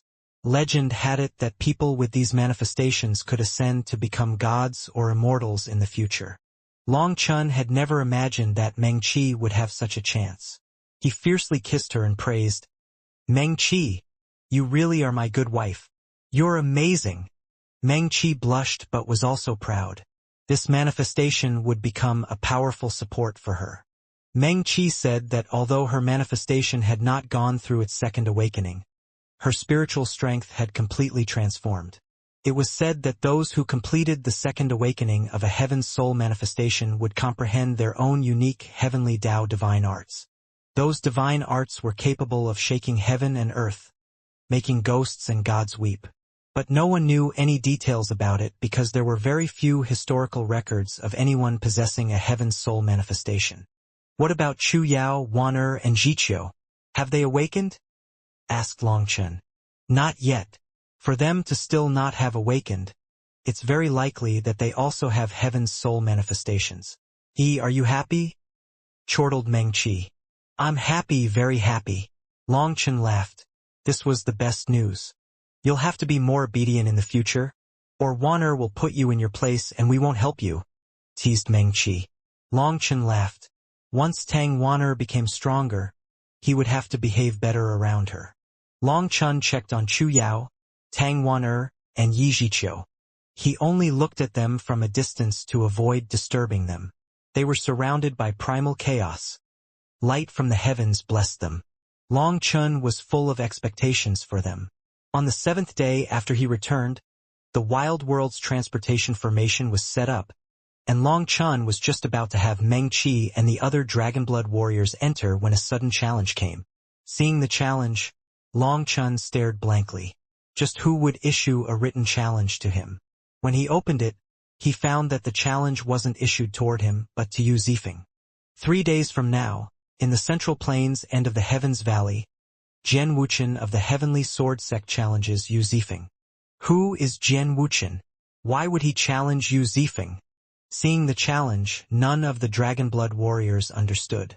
This Jian Wuchen is that masked sword cultivator who slew a supreme genius from the ancient era with one stroke of his sword, said Long Chen, his expression serious. He had heard of this person from Chu Jianying. A sword cultivator. Was this why he wanted to challenge Yu Zifeng? On the continent, the current brightest star of the junior generation's sword cultivators was Yu Zifeng. Will Yu Zifeng accept the challenge? Wondered Mengqi. Since the other side has issued such a challenge, he must be confident. Perhaps there's some unknown reason behind this. Long Chen clenched his fists. Long Chen, what are you thinking? Asked Mengqi upon seeing Long Chen frown. This matter is coming too suddenly. Why would someone issue a challenge when the Chi Flow eruption is right around the corner? Long Chen shook his head, feeling an intense feeling of danger. Then what should we do? Asked Mengqi. We'll keep acting according to normal. 3 days from now, I'll go take a trip to see what's going on, decided Long Chen. The Dragonblood warriors were a bit disappointed that they wouldn't be going, but they listened to his decision. Just at this moment, the cloud-chasing, heaven-swallowing sparrow race's transportation formation lit up. 3,000 Dragonblood warriors appeared on it. Haha, you're finally back. Now it's our turn. The Dragonblood warriors on this side cheered. The transportation formation had finally been successfully set up. This was all thanks to Xiaqin. Perhaps Xiaqin had worked himself to the point of white foam coming out of his mouth. He was really busy. All right, it's your turn. Hurry and get onto the transportation formation. Activating a double-sided transportation takes up a huge amount of energy. Don't waste time, shouted Longchen. The Dragonblood warriors on this side rushed over like a swarm of bees. The transportation formation was starting to shudder, and Longchen was truly worried it wouldn't work. However, his worries were for naught. After a few seconds, space twisted, and those Dragonblood warriors vanished. The 3,000 Dragonblood warriors finally had a chance to rest. They had exhausted themselves, constantly fighting magical beasts or the devil race. Their taut nerves could relax at last. Xiachen's really amazing. He was able to set up a transportation formation to move so many people, praised Meng Qi. Xiachen was now someone the Dragonblood Legion couldn't lose. He was very important to them. The barrier between worlds will need to heal. To activate this formation again will need at least 7 days. Meng Qi, sorry, I wanted you to go too, but I'm a bit worried about the people here. Longchen looked at Meng Qi apologetically. Originally, he had wanted Meng Qi to go to the wild world and subdue a few magical beasts as house pets. With her powerful spiritual strength, she could control an army of them. That would make her power rise to a terrifying level. However, Chuyao, Tangwaner, and Yi Zhiqiu were all in seclusion, and there were only 3,000 Dragonblood warriors here. Longchen wasn't entirely at ease with just them here, so he had Meng Qi stay. Having not discussed this with Meng Qi or even asked her opinion about it, Longchen felt himself to be too tyrannical. A few days earlier or later won't make a difference. With Wanner and the others still in seclusion, I couldn't go even if you wanted me to go. Meng Qi smiled sweetly, knowing that Longchen did care about her. How is Cloud these days? I haven't seen her in a long time. I even missed that girl. Longchen smiled. Cloud had been in the myriad spirit diagram for a long time now. She's already in the final stages. However, to comprehend the cloud-chasing heaven-swallowing sparrow race's strongest divine abilities and fully awaken her bloodline will probably take at least a month, said Meng Qi. She was also full of expectations for Cloud. The myriad spirit diagram contained the strongest divine abilities of all kinds of races. Due to absorbing the blue-eye peacock's essence blood, Cloud's blood had transformed, returning to an ancestral state. She was the only one who had a chance to awaken her ancestor's strongest divine abilities. If she did, she would be incomparably powerful. Originally, Longchen was planning on accompanying Meng Qi during this time and just peacefully passing the days. He rarely had time to accompany her. However, Meng Qi, who understood what he was thinking, took the initiative in asking to refine pills with him. With the two of them working together, Longchen was shocked to find that Meng Qi's spiritual strength was now several times stronger than his. Furthermore, her spiritual strength was incredibly pure. Even without summoning her manifestation, her power had risen to a shocking level. With Meng Qi's help, his efficiency in refining the Lifestar pill soared. He practically didn't have to exhaust any of his own spiritual strength. Meng Qi's spiritual strength was replenishing itself as she used it. With her present, he could refine forever. On this day, Longchen finally came out of seclusion. Everything within the cloud-chasing heaven-swallowing sparrow race was calm. They were all quietly cultivating. Longchen told Meng Qi and the others to stay on guard. Although the large powers were unlikely to start any battles with the Qi flow eruption imminent, they still had to be careful. Longchen left, going straight toward the end of the Heavens Valley. It was a very famous location on the Martial Heaven continent because many battles between experts had been fought there throughout history. The end of the Heavens Valley was located in the southern Shen region and was to the south of the Skywood Divine Palace. When Longchen flew by the Skywood Divine Palace, he saw the palace master speaking to the disciples about something. Due to the protective formation, he couldn't hear what they were saying. But as he flew by, the disciples all looked up and saw him. Longchen's flying boat was no longer the one he had plundered from Pill Valley, but a special dragon head flying boat that Guoran had made especially for him. It was like a golden dragon soaring through the sky and was very easy to recognize. Longchen stopped and bowed to the Skywood Divine Palace's master from a distance. This was a bow in thanks for how she had treated Chuyao like her own daughter for so many years. The Skywood Divine Palace's disciples all became emotional. Long Chun was the strongest and most famous expert of the current era. He was capable of competing with the heavenly geniuses of the ancient era and even came out on top. Due to various factors, Long Chun could be considered related to the Skywood Divine Palace due to Chuyao. This bow made the palace master smile slightly. Long Chun was still the old Long Chin. Even the endless slaughter that followed him hadn't changed that wild yet pure heart. After this bow, Long Chun smiled and waved to the disciples before continuing onward. Senior apprentice brother Long Chun is so handsome. I feel like we should call him brother-in-law. Doesn't that sound closer? He's big sister Chu Yao's husband after all. With his support, it would be easier for us to roam the continent in the future. The majority of the Skywood Divine Palace's disciples were female, and they immediately began to chatter. Cough! At this point, one of the elders loudly coughed a few times, and only then did the disciples reserve themselves a bit. The palace master smiled, looking at the excited disciples. Fortunately, Long Chun wasn't in the Skywood Divine Palace, or these disciples of hers might not even have the desire to keep cultivating. My Skywood Divine Palace does not participate in worldly affairs, but we cannot miss the chi flow eruption. Sometimes it's important not to pass on our responsibilities to others. I've gathered you today so you can see a battle between true experts, said the palace master. The disciples immediately began to cheer, causing one of the elders to sternly shout, "Silence! The palace master hasn't finished talking." Once people were quiet, the palace master continued, "Normally, I only ask that you calmly cultivate. I tell you not to cause trouble. This is to cultivate your heart. Being able to control your mental state is beneficial to your advancement. After all, the disciples of the Skywood Divine Palace are wood cultivators, and slaughter is against your cultivation techniques. However, this does not represent that the Skywood Divine Palace can escape battle forever. When the martial heaven continent is in danger, we also have to bring out our own power.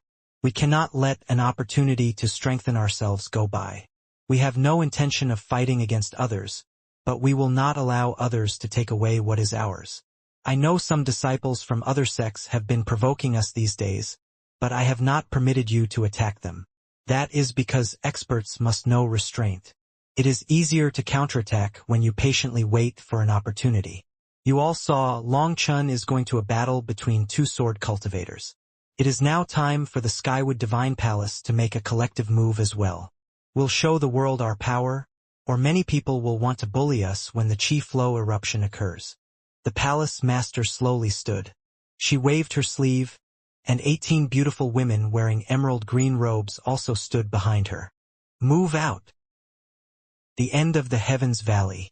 It was a land of death where nothing grew, and it was all hard stone with countless cuts and scars. These scars were left behind by the various experts that had fought here.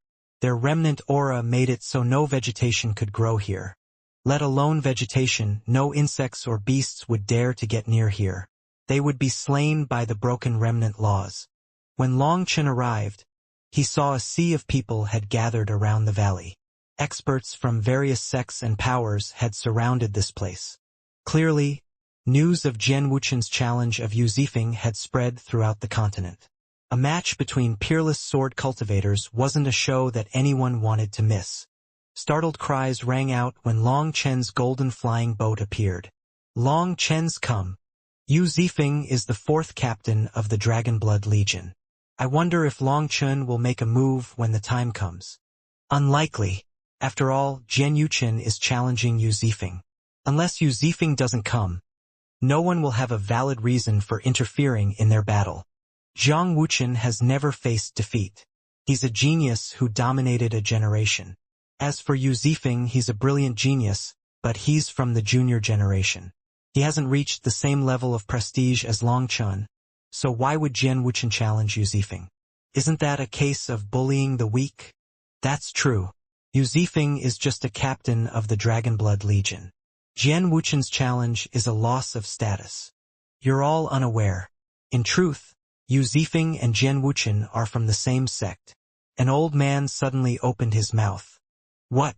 How is that possible? It's true. Jian Wuchen was once a disciple of the Heavenly Sword Gate, said the elder. If they're from the same sect, why would they want to kill each other? Because Jian Wuchen was expelled from the sect as a renegade. The elder's words shocked everyone. Jian Wuchen was actually a disciple of the Heavenly Sword Gate? But then why were there no rumors about it? The Heavenly Sword Gate is rather isolated and rarely interacts with the rest of the continent, entirely immersing itself in the way of the sword. They only have a few disciples and experts, so people don't know much about them. But it is a fact that Jian Wuchen was a disciple of the Heavenly Sword Gate. There is a historical record of it. However, as to why the Heavenly Sword Gate would expel such a genius from their sect, no one knows, said the elder. Hearing that, people came to their own guesses about why Jian Wuchen would challenge Yu Zifeng. Was it to humiliate the Heavenly Sword Gate? If that was the case, Jian Wuchen must feel quite the hatred for the Heavenly Sword Gate. Long Chun, over here.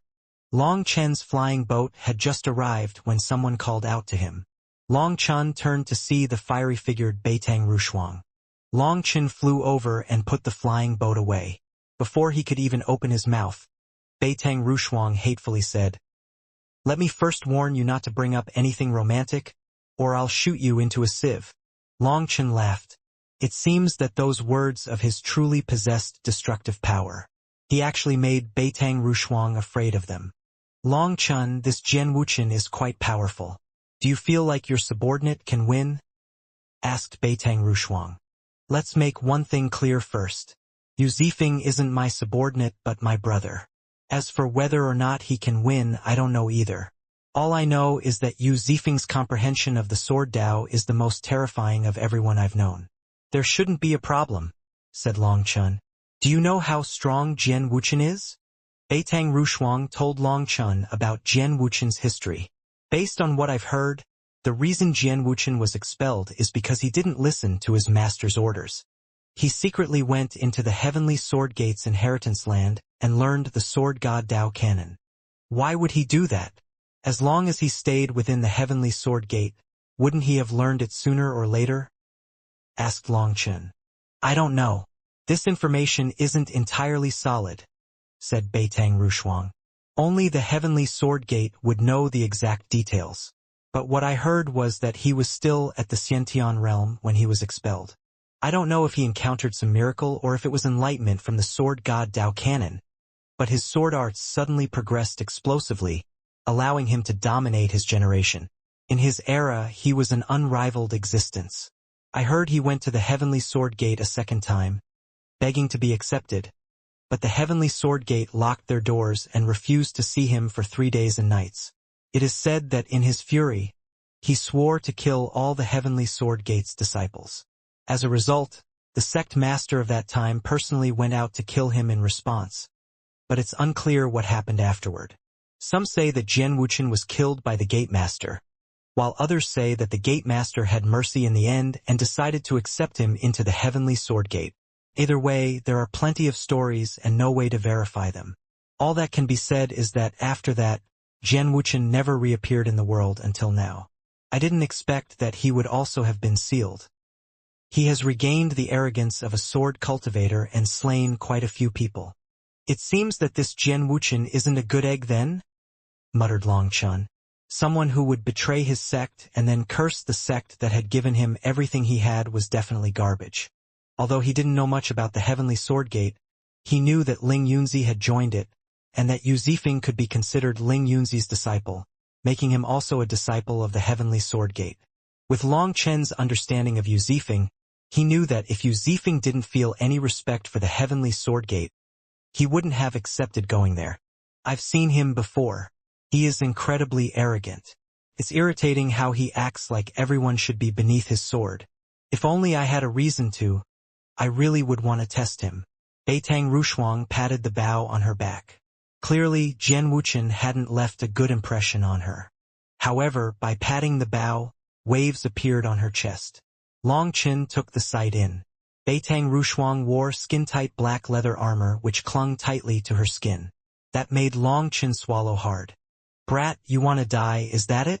Where do you think you're looking with your perverted eyes? Beitang Rushuang clenched her fists and waved one of them beneath Long Chen's nose menacingly. Miss Beitang, your body is really amazing. Do you have some kind of secret art you can teach my women?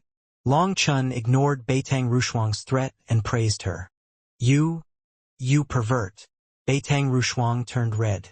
Long Chen was absolutely shameless, and he didn't bother concealing it at all. Don't curse others. This is innate. Praising a beauty for the truth is better than sweet-talking, right? Don't be so stingy and share, said Long Chen shamelessly. Bastard. This is all natural, raged Beitang Rushuang through clenched teeth. Countless experts had secretly drooled over her, but no one had ever come up to her and asked her for advice on such a matter.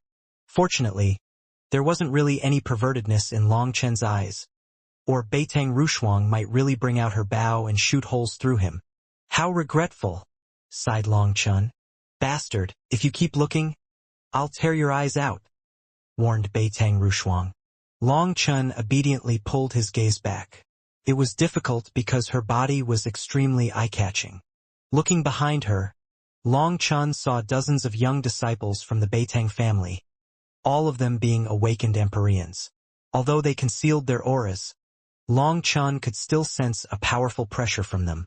They were all experts amongst experts.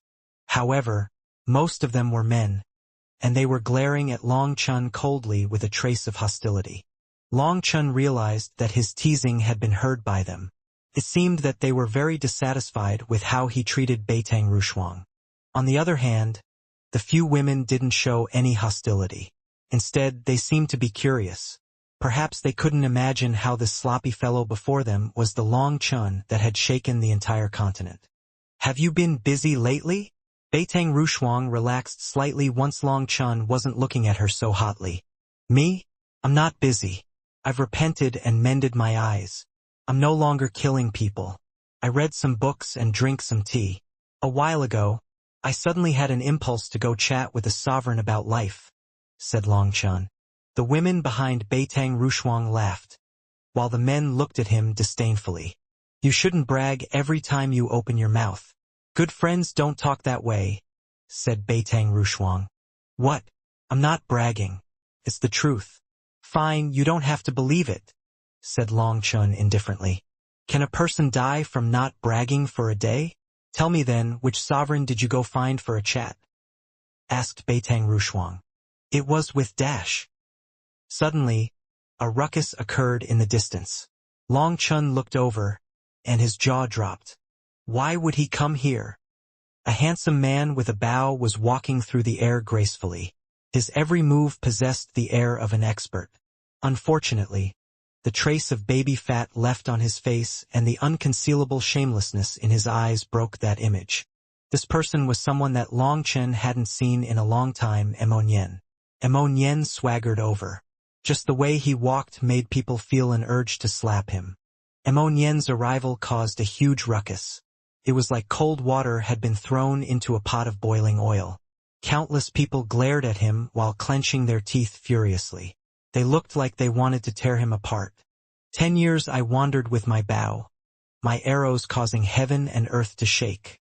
The 9 heavens, 10 lands, and all the universe will revolve around me. Only I, Immonyen, will rise to glory. Immonyen recited his shameless phrase once more. Hearing it gave Long Chen goosebumps. Fuck you, Immonyen. I'll kill you. One of the ancient family alliance's experts pounced at Immonyen like a vicious wolf. His eyes were completely red.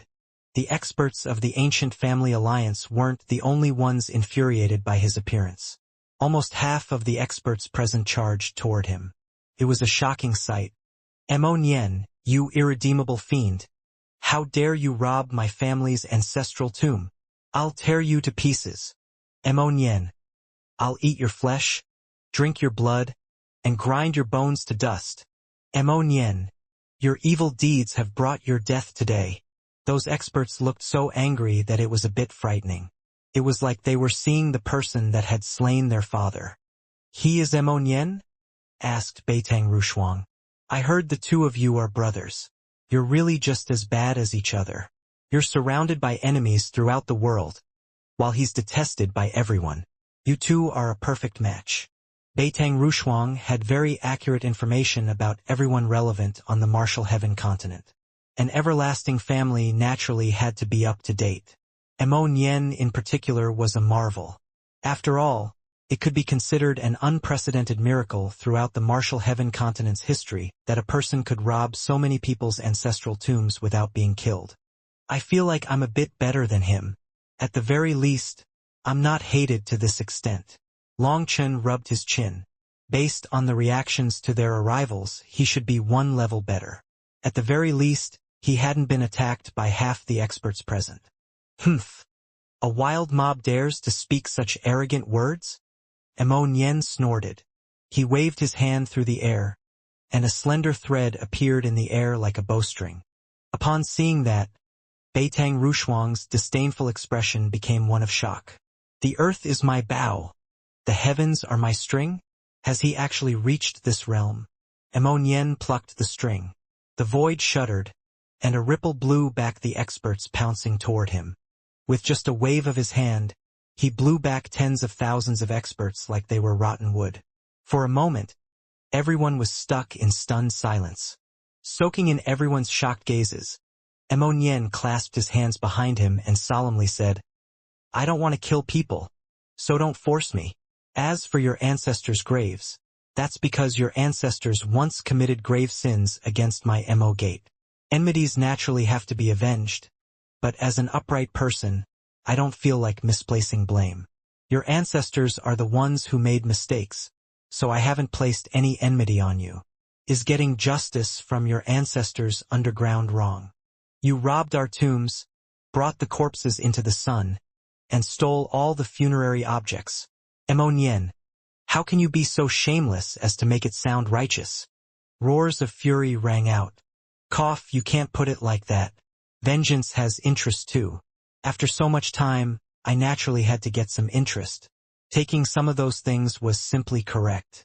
As for bringing your ancestors out into the sun, you can't blame me. In the yin-yang world, you shamelessly attacked me. Long Chun might be a pushover, but I'm not.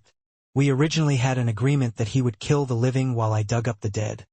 But even after I dug up everyone, Long Chun didn't manage to kill more than a few before stopping. Long Chun, you coward, you were conning me, weren't you? In the end, Mo Nian shouted at Long Chun, drawing everyone's attention to Long Chun. What? When had he agreed to that? Mo Nian was digging up people's tombs to restore the power of the 5-element sun-hunting bow. But now he made it sound like it was all for Long Chun. Too shameless. Long Chun, you're also trash. The two of you are scourges of the Martial Heaven continent, and sooner or later, you'll face your miserable deaths. One of the ancient race experts was shouting, but before people could understand what was happening, Mo Nian waved a hand and that expert collapsed, a hole in his head. That person was a powerful Empyrean who, based on his aura, had awakened his manifestation. But in front of Mo Nian, he didn't have any ability to resist. In fact, the experts present didn't even grasp what kind of attack Mo Nian had just launched. The furious experts fell silent, no longer daring to casually curse them. You can curse me, but you can't insult my brother or you'll die. Mo Nian snorted and walked over to Long Chun. Long Chun clapped his forehead as he suddenly realized that Mo Nian was using him as an excuse to kill someone and show off his power. Furthermore, he actually put Long Chun in his debt by doing so. This fellow's shamelessness far surpassed his combat power. The death of that ancient race expert was done in such a way that the other experts didn't dare to say a word in response, afraid that they would be the next. Haha, it's been a while. Mo Nian walked over. Long Chun helplessly extended his arms for a hug, but unexpectedly, this fellow went right past him and toward Beitang Rushuang. Long Chen's movements stiffened. Aya! After being conned, Long Chun silently extended a leg, tripping Mo Nian, causing Mo Nian to tumble toward Beitang Rushuang. A runic arrow appeared in Beitang Rushuang's hand. It was pointed straight at Mo Nian's heart. Mo Nian's arms were originally spread for a hug, but now they were raised into the air. Do I know you? Beitang Rushuang looked up and down Mo Nian. Ah, I've long since heard of Fairy Rushuang's great name, so we can count as friends, said Ammonienne awkwardly, slowly backing up. What a shifty-eyed fool. Both of you are rotten eggs. Beitang Rushuang snorted and put away her runic arrow. Cough. Serves you right, cough. Long Chun had a sudden coughing fit. Long Chun, that's where you're wrong. I'm taking a break from my research of archaeology to help you out. But you laugh at my misfortune? Doesn't your conscience hurt? Asked Ammonienne. Give it up. I feel like if you didn't come, at least half the people here wouldn't make a move against me, said Long Chun. As soon as Ammonienne arrived, he sensed profound hostility from others. Their hatred for Ammonienne had now spread to him. Hee, good brothers should share, chortled Ammonienne. He pulled Long Chun to the side and whispered, Are you interested in doing something big with me? What? Is there some big business? Asked Long Chun. Yes, a supreme bit of business. Through my years of grave robbing, archaeology, after so many years of archaeology, I've accumulated experience. I've gone through the tombs of the various large powers. I no longer feel the challenge. That's why I'm planning on something harder, something that will allow my archaeology skills to advance to a new level, said Ammonienne mysteriously. Stop saying so many useless things and get to the important part. What are you planning? I want to go rob the corrupt god cemetery, said Ammonienne. Even Long Chun didn't expect Ammonienne to have set his sights on the corrupt god cemetery. That was the most mysterious of the Martial Heaven continent's 7 danger zones. It was also the one that people knew the least about. This danger zone was in the corrupt god's world. Legend had it that the experts that obtained the corrupt god's special care were qualified to be buried there. But as for what exactly was inside, no one knew. In fact, it was unknown whether it really existed or not. Are you being serious? You found the corrupt god cemetery? Asked Long Chun. Of course I'm serious. I found the entrance to the corrupt god cemetery. But I'm not confident enough to go on my own. I'm thinking that when we all have time, let's go with Xiachun and Guoran. We can go for a stroll in the corrupt god cemetery and see if there's anything good. Even if there isn't anything good, robbing the corrupt god cemetery will definitely shake the entire world. I'll become the #1 figure in the archaeology world's history, said Ammonienne excitedly. I feel like your thinking is too imaginative. That place is filled with dangers. Let me put it to you this way. I could be enticed, said Long Chun. Haha, I knew it. Once you have time, we can discuss the details, said Ammonienne. Hey, do you two even care about your lives? Asked Beitang Rushuang. Are you eavesdropping? Asked Ammonienne. Eavesdropping? You don't have a sound-blocking screen up. Who can't hear it? Said Beitang Rushuang. Only then did Ammonienne realize that the people nearby weren't the Dragonblood Legion but the Beitang family's disciples. Don't worry. My subordinates aren't talkative. But I should warn you, if you do go to that place, you will definitely die, said Beitang Rushuang. Really? The corrupt god cemetery can't be entered? Asked Ammonienne. Going there was currently his best option for getting rich quickly. Do you even know the origins of the corrupt god cemetery? Asked Beitang Rushuang. Long Chun and Ammonienne exchanged a glance and shook their heads. All they knew was that there was definitely good stuff there. Beitang Rushuang was speechless. You don't even know the situation, yet you dare to set your sights on it? Your guts are too big. Guts equal profits, said Ammonienne solemnly. Pa, do you even know why the corrupt god cemetery is called the corrupt god cemetery? It's because the corrupt god's true corpse is buried within. No one dares to enter, not even the master of the corrupt path, said Beitang Rushuang. Isn't it said that the corrupt path's supreme experts will be buried inside when they die? Asked Long Chun.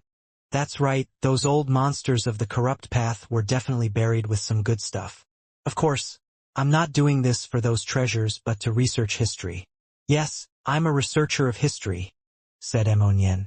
If it's impossible to enter, how did those corpses get in? Did they fly in by themselves? You simply don't understand. If it was anyone else, I wouldn't bother saying anything, but fine. The people who carry the coffins into the corrupt god cemetery are all buried inside as well. If you want to become a funerary object as well, do as you please, said Beitang Rushuang indifferently. Hearing that, Long Chun and Mo Nian nodded at the same time and said in unison, "It seems that we'll need a surefire plan." The two of them were still set on going to the corrupt god cemetery. Beitang Rushuang almost got angry, but she couldn't be bothered to waste any more effort on these two crazy guys. When she had said that the corrupt god's true body was entombed there, both their eyes had lit up at the same time. "Ah, about that, Sister Rushuang." Mo Nian put on his warmest smile. "Don't smile so sinisterly. If you have something to say it directly. Also, don't call me sister. We're not so close," said Beitang Rushuang immediately. Mo Nian's smile stiffened. When it came to picking up girls, he was still lacking. He beckoned to Long Chun. "You handle her." Long Chun almost hit him for saying that. What kind of friend conned you all the time? However, Beitang Rushuang was ignoring Mo Nian, so Long Chun said, "Ah, about that, haha, in truth, we just want to know a bit about the corrupt god cemetery. Can Fairy Rushuang make things convenient for us?" "Why do I have to make things convenient for you? Let me tell you, it's very inconvenient for me right now." Beitang Rushuang immediately started putting on the airs of an important person. This was Long Chen's first time talking to her from such a subservient point. If she didn't get some revenge now, when would she? However, Beitang Rushuang's body suddenly twisted like a cheetah. Long Chen's vision flashed, and before he could even tell what she was doing, her arm was wrapped around his neck. This was an alluring move. Of course, this alluring move wasn't something that just anyone could be blessed with. The earth shook as Long Chun was smashed into the ground with Beitang Rushuang still clenching his neck. The earth split open, and it was vaguely possible to hear creaking sounds coming from Long Chen's neck. The Beitang family's disciples standing behind Beitang Rushuang shrank back, feeling a chill around their necks. Perhaps others didn't know about Beitang Rushuang's moves, but they did. She wasn't just skilled at long-range attacks. Her movements in close-range combat were equally sharp. This was one of Beitang Rushuang's best moves. She rarely used it, but anyone she used it on would have their neck snap. Even Long Chun, with his thick skin, felt a sharp pain from his neck as if it would be pulled off. Mo Nian jumped in shock. He hadn't thought that Beitang Rushuang would suddenly become so vicious. If he was struck by this move, he estimated that his head would already be off. As a result, he finally felt some sympathy for Long Chun. Even picking up girls had dangers lying within. "Long Chun, I've endured you for a long time. Do you want to try repeating what you just said?" Beitang Rushuang finally gained a chance to act out against him. The arm she was using to choke him was the arm she used for pulling back her bowstring. Her muscles were very defined even through the leather. Long Chun twisted and turned his head, and as a result, it ended up mashed between two tough mountains. He tried to struggle, but his neck was caught, and he was unable to escape.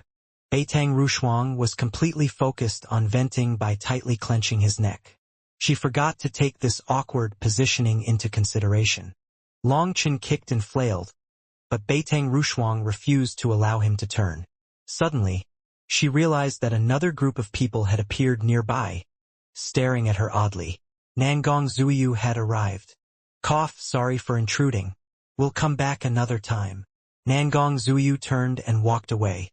Only then did Beitang Rushuang notice countless experts in the distance staring at her in shock and realize that Long Chen's face was pressed against her chest. She immediately flung Long Chen away, and he tumbled across the ground several times before being able to stand. When he rose, people felt a chill from their spines. Long Chen's head was now facing his back. Cracking sounds rang out as Long Chun twisted his head back with his hands. Shaking it a few times, he realized that he had underestimated just how powerful Beitang Rushuang was. The power she had used was an ancient, mysterious force. If she had wanted to kill him just now, without being prepared, his head might have really been wrung off. "What are you looking at? Hurry and thank Miss Beitang for her nurturing." "Oh, I mean her favor of not killing you." Mo Nian hastily changed his words when he saw Beitang Rushuang raise her hand to her bow. "Mo Nian, just you wait." Long Chun nodded at Mo Nian. He had truly been conned by this fellow today. He would remember this debt. "Many thanks for showing mercy, Miss Beitang." said Long Chun. So, Emonian, let me introduce you to the peerless fairy Nangong Zuyu, who is as gentle as water. Pointing at Emonian, Long Chun said, this person is someone who likes robbing tombs and graves. If he can't beat you, he'll still annoy you to death. He is Mr. Emonian. Emonian knew that Long Chun wouldn't give him a good introduction, so he immediately said, Fairy Zuyu, don't listen to his nonsense. In truth, I am researching the relics of our ancient history and reviving the ancient era's civilization. My hope is to be a pioneer who can bring back the age of immortals. Although the continent doesn't really approve of my profession, I am confident that one day, I will be like the sun that blows away the black clouds and let the whole world cheer for me. Do you see that? Rushuang, you said I was the most shameless person in the world, but I refused to accept that. Now do you understand? Just listen to this fellow's self-introduction. Do you feel like there's anyone who can compare to him?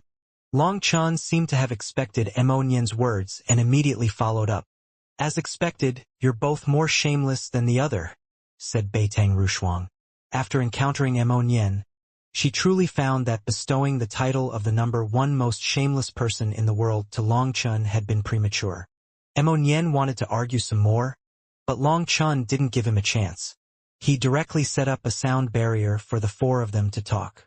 Miss Zuyu, I have some things I'd like your advice on. Do you know much about the corrupt god cemetery? Long Chun gave up on asking Beitang Rushuang. Nangong Zuyu was much gentler, and asking her was safer. The corrupt god cemetery? Why would you ask about it? Asked Nangong Zuyu. The two of them want to go grave robbing, interjected Beitang Rushuang. Nangong Zuyu looked at the two of them like they were monsters. She wasn't quite able to wrap her mind around the concept. Rob the corrupt god's tomb? Fairy Zuyu, don't listen to Fairy Rushuang. She's just telling a joke. The truth is that this is all part of a study. Yes, a study to see if there are any ways to further develop ourselves, said Emonian. Nangong Zuyu hesitated. I know a bit, but not as much as Fairy Rushuang. You should have Fairy Rushuang explain it instead. Long Chin knew that this was because Nangong Zuyu was more meticulous and knew that the two of them might have asked Beitang Rushuang, only to end up in the awkward scenario she had seen when she arrived. If she directly answered, it would make Beitang Rushuang unhappy. This embodied Nangong Zuyu's character. Just like her spiritual Yuan attribute, she didn't like fighting or being conspicuous. Then may I ask Fairy Rushuang for pointers? I'm listening well. Long Chun put on a grateful and obedient expression. If he continued messing around, Beitang Rushuang might refuse to say anything, and Nangong Zuyu would definitely not say much in consideration for her. Beitang Rushuang almost laughed at Long Chen's fake obedience. She said, the corrupt god cemetery is the corrupt path's greatest support. It is the wellspring of their divine energy. But the most frightening thing is that if they used the corrupt god's corpse, this entire world would face a calamity. What's with the corrupt god's corpse? Asked Emonian. When Beitang Rushuang explained it, Long Chun and Emonian both jumped in shock. The corrupt god's corpse had laid within the corrupt god cemetery all this time. In truth, throughout the corrupt path's history, there had been many corrupt gods to ascend. Those ascenders left behind their own mortal skulls, essence blood, or some other inheritance objects as they ascended. However, those were not the true corrupt god. They could be considered the heirs of the true corrupt god's Tao. The true first-generation corrupt god had left his complete mortal corpse buried within the corrupt god cemetery for future generations of the corrupt path to worship. Future experts of the corrupt path that managed to ascend had their bodies buried inside there as well so that they could continue to accompany the corrupt god. Legend was that the corrupt god cemetery was where the corrupt path's karmic luck was gathered. It was the strongest foundation for the corrupt path, and there was an unimaginable amount of divine energy gathered inside.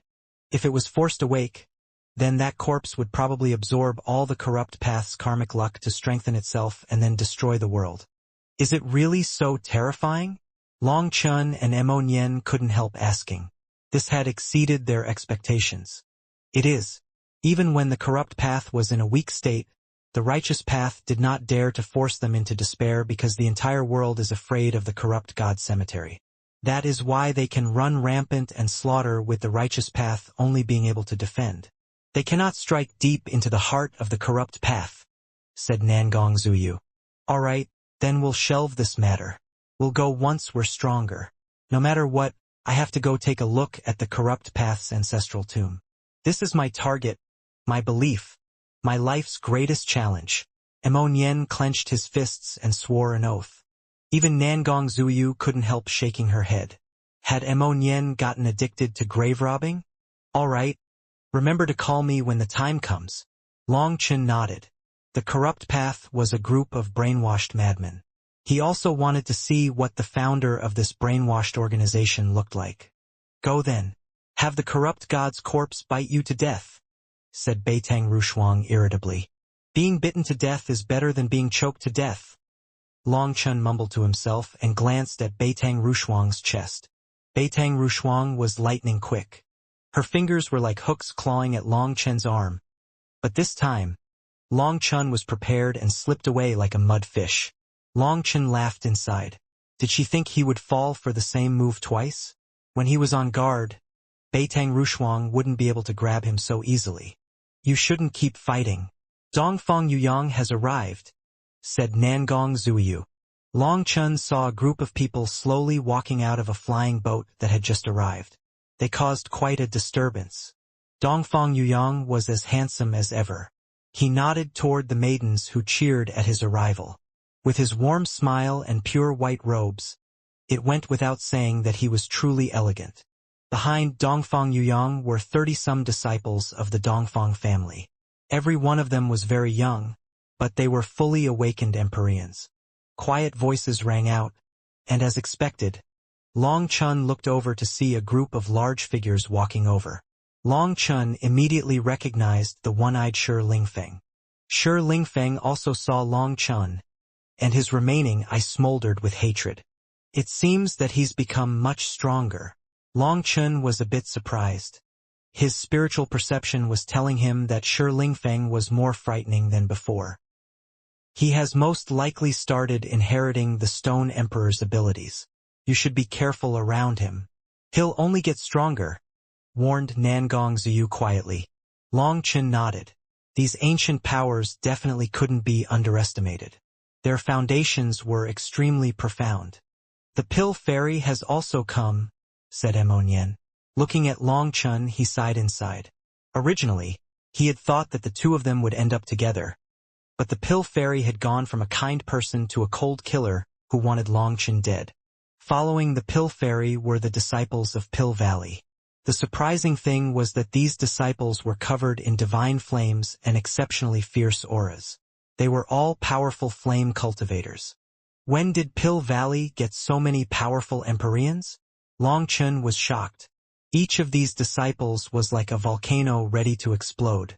Such powerful experts had not been present during the Brahma secret realm. If it was just one or two, Long Chen could understand as hiding one's trump cards was normal. But there were over 30 of them, and they were all awakened Empyreans. This couldn't be accidental. Their auras were all steady like they had awakened their manifestations a long while ago. Long Chen looked at them. Although they seemed young, there was a certain look in their eyes, one that spoke of times past. Experts sealed during the ancient era. Long Chen's heart shook as he guessed the origin of these experts. The Pill Fairy didn't speak to anyone. She only glanced at Long Chen before finding a spot for herself, and someone set up a chair for her to sit in. A few people had been standing in that general area, but they immediately scattered once the Pill Fairy went over, giving her a very wide space. She came to kill me.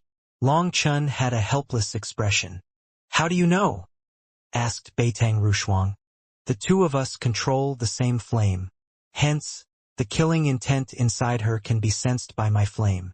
Now I understand why Jian Wuchen would challenge Yu Zifeng at this time, sighed Long Chen. The gaze in his eyes grew sharper. You mean they're working together to target you? Asked Yen. Most likely. Or they want to kill two birds with one stone, said Long Chen. Don't worry, with your brother here, no one will be able to touch you. Ammonian patted his chest. You have more enemies than me. If a fight starts, I'll probably be dragged down by you, said Long Chun. Long Chun. Suddenly, a familiar voice rang out.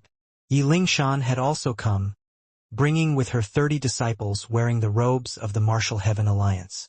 These disciples were also awakened Empyreans. However, their auras were clearly weaker, and they were fluctuating a bit.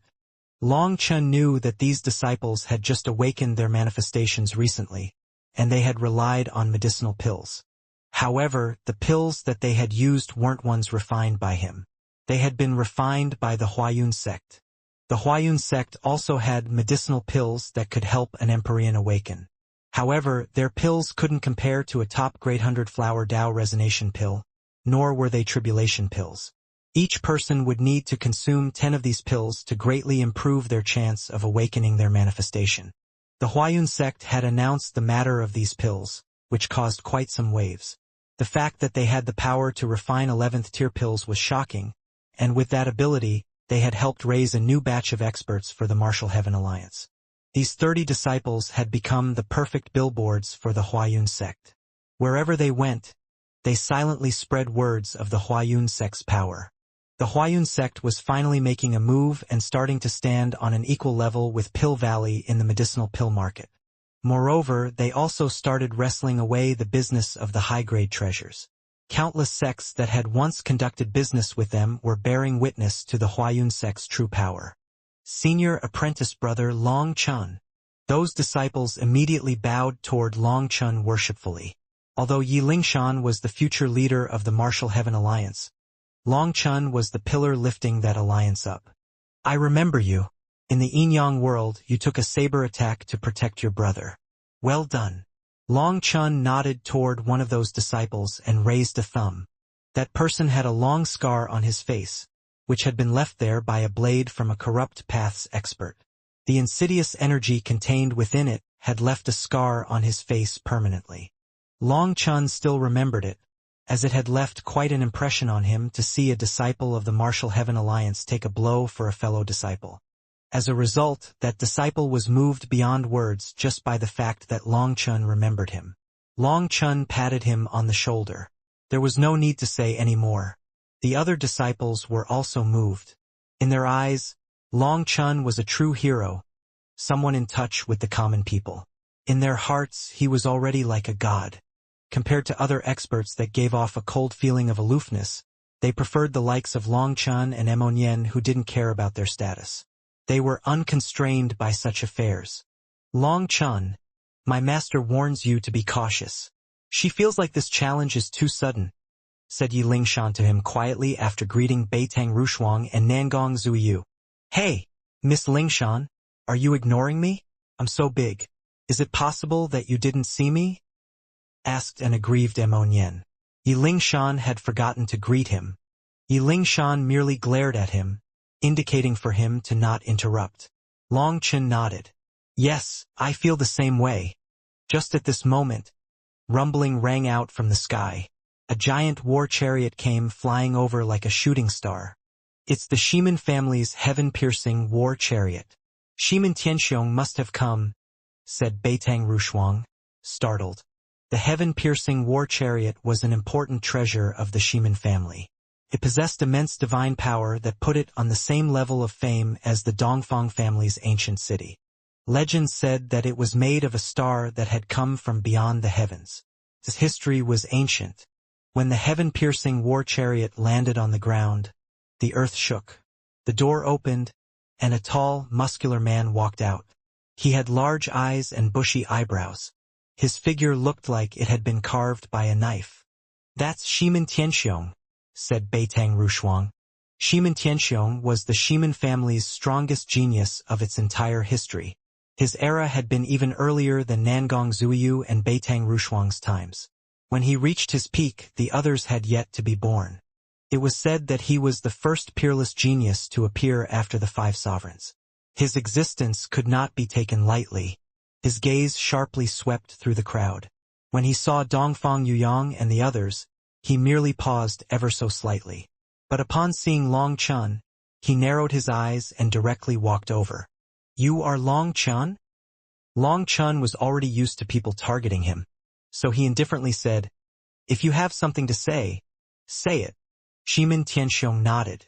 "Then tell me, are you colluding with the original devil race?" Shimin Tianxiong's eyes were tightly locked onto Long Chun, and a powerful pressure pressed down on him. "Put away your aura. Your spiritual strength isn't enough to probe my inner heart. You wouldn't be able to tell if I was lying. If you want to target me, then you can attack right now. If not, then put away your hostility." "I don't like being glared at by others," said Long Chen coldly. Long Chen's spiritual strength was so powerful that unless it was Meng Qi who had awakened a heaven's soul manifestation, or someone using an extremely powerful spiritual art, no one could observe his spiritual fluctuations to tell if he was lying or not. Shimin Tianxiong was looking down on him too much. Shimin Tianxiong glared at him for a while before saying, "Fine, don't let me catch you doing such a thing. The original devil race is the enemy of the entire martial heaven continent. After the 5 sovereigns were gone, they tried to overthrow the continent, almost destroying the entire world. If you are colluding with them, then I, Shimin Tianxiong, will be the first to cut off your head." After saying that, Shimin Tianxiong didn't give Long Chun a chance to talk back. He returned to the side of his war chariot. The Shimin family's disciples had already set up a seat for him.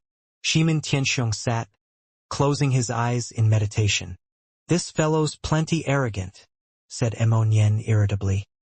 "He is qualified to be arrogant. He is the first true expert to come after the 5 sovereigns. During those early times, the laws of heaven and earth were more complete. The heavenly daos that people like him comprehended are on another level compared to us.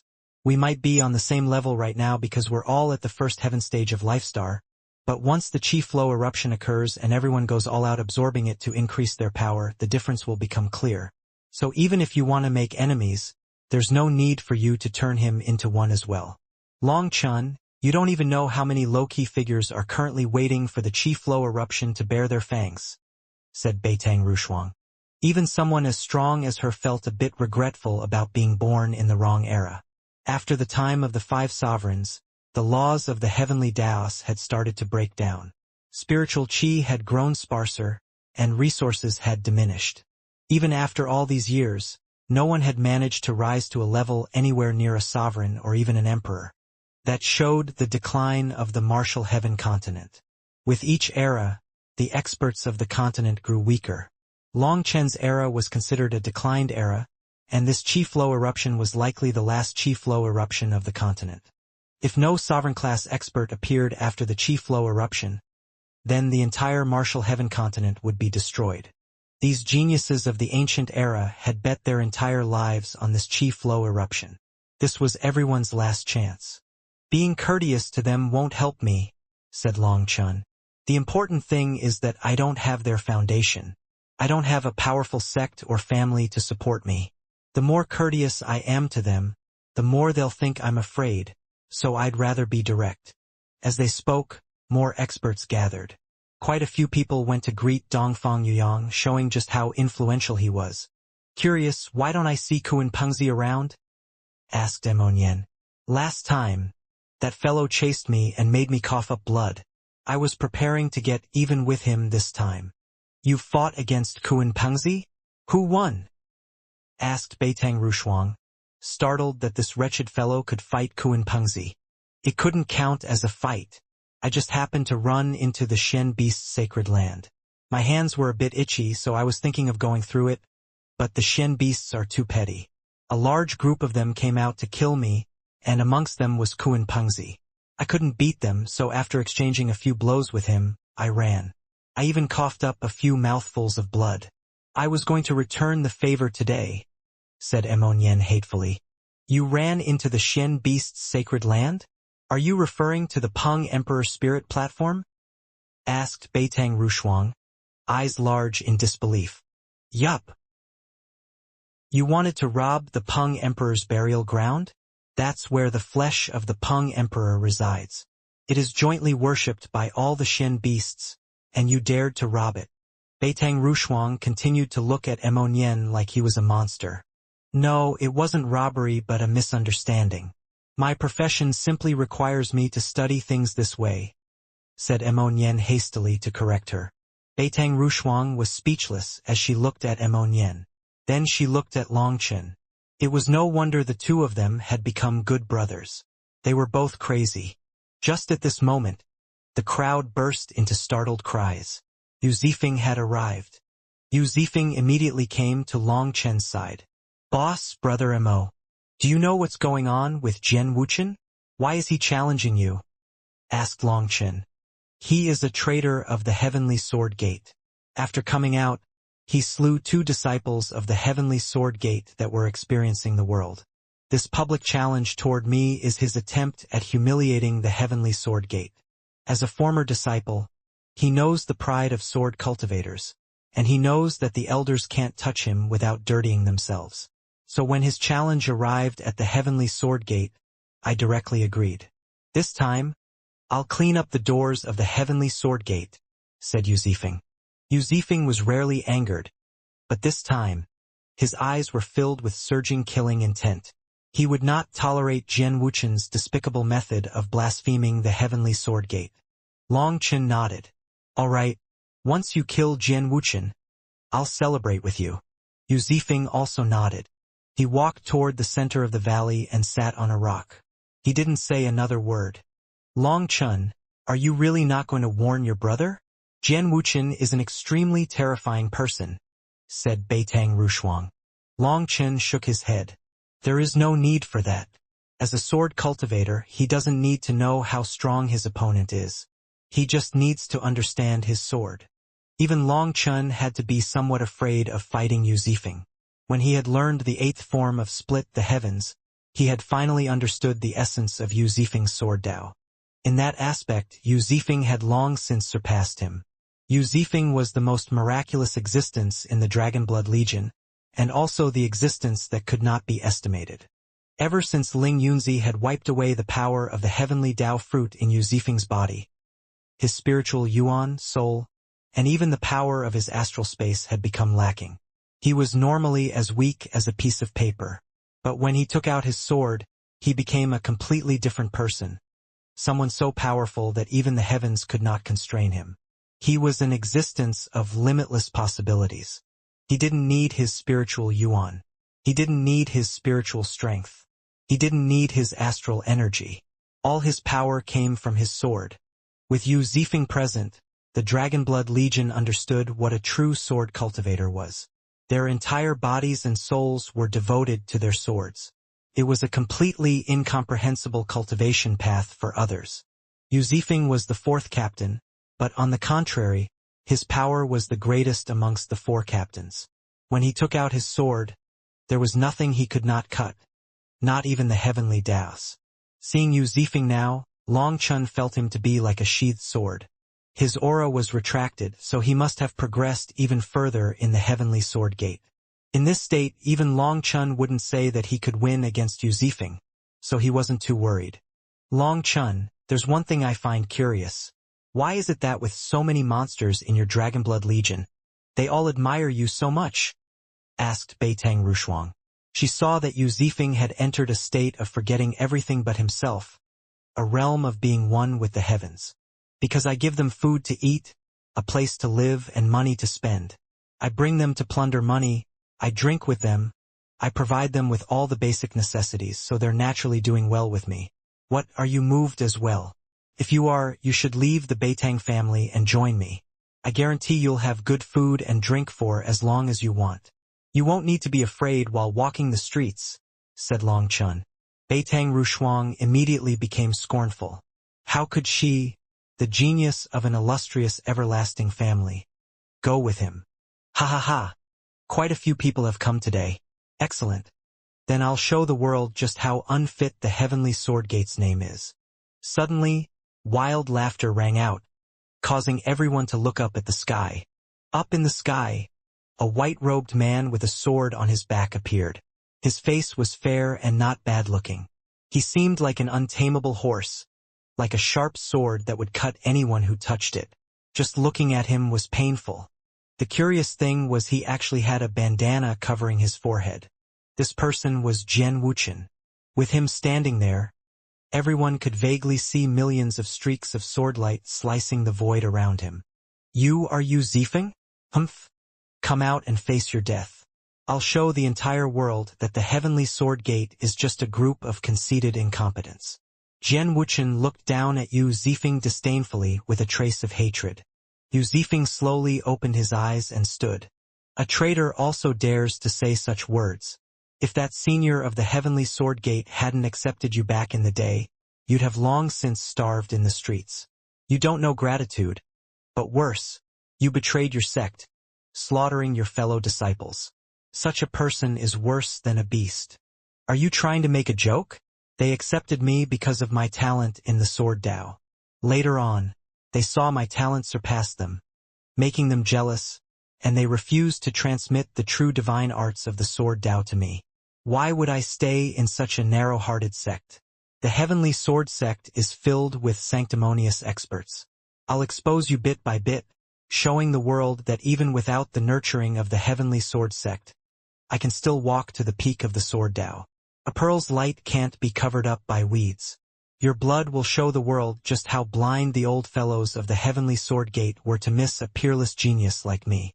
My path to sovereignty will be opened with your blood. I'll also show those old fellows what the true Sword Dao is. Jian Wuchen's white robes began to flutter in a non-existent breeze.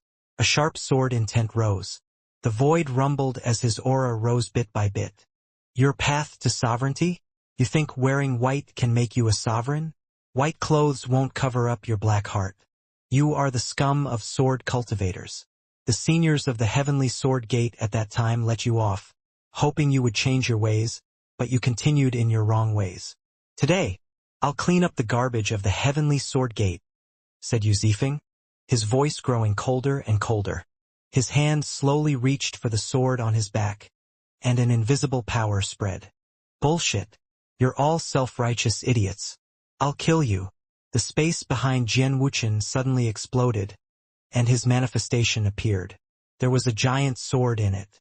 That sword was covered in black qi and emitted an air of slaughter. The black qi spread, turning the sky dim. A baleful aura of slaughter filled the world, causing heaven and earth to tremble. Heaven's sole manifestation.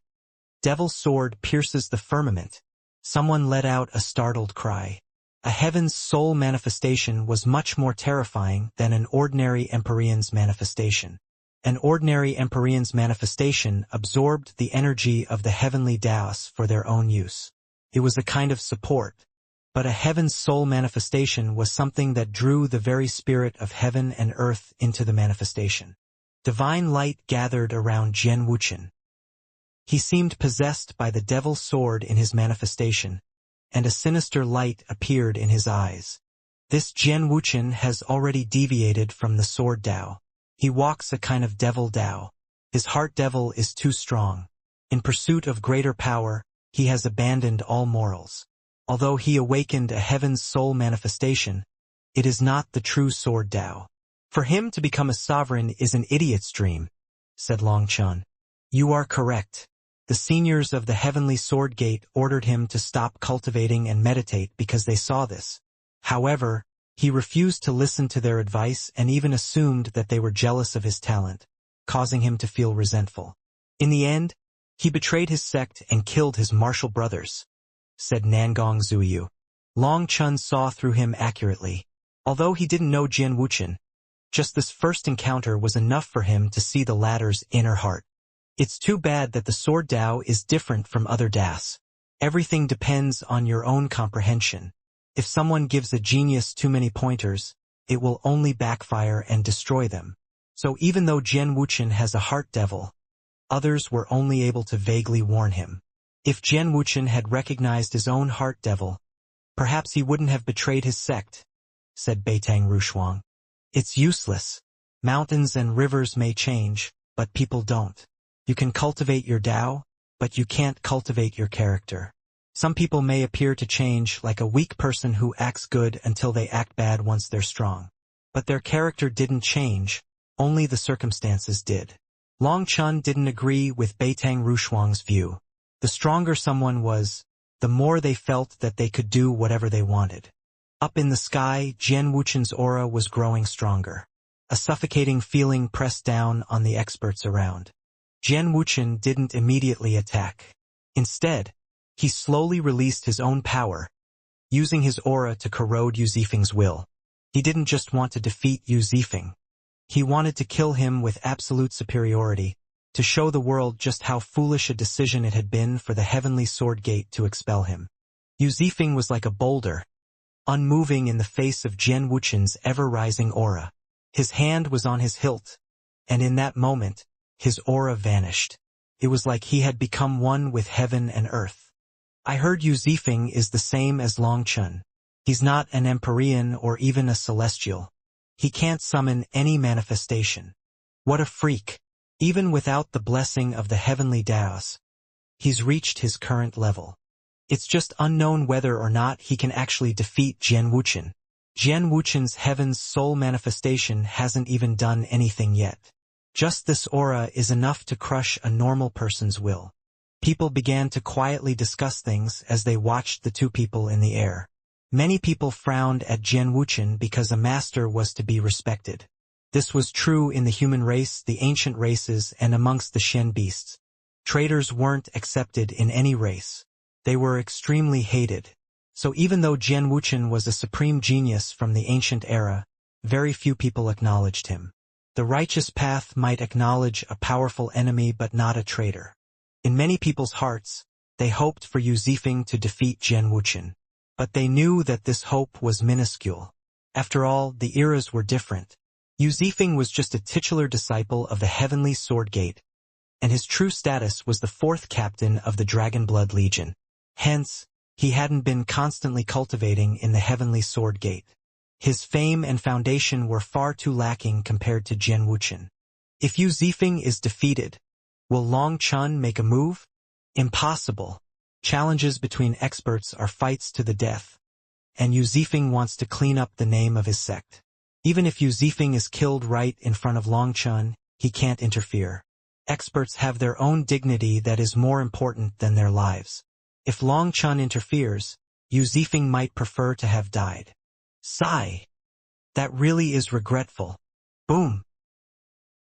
Suddenly, the void shook intensely. The manifestation that had been growing larger the entire time finally stabilized. The Devil Sword's black chi covered the sky.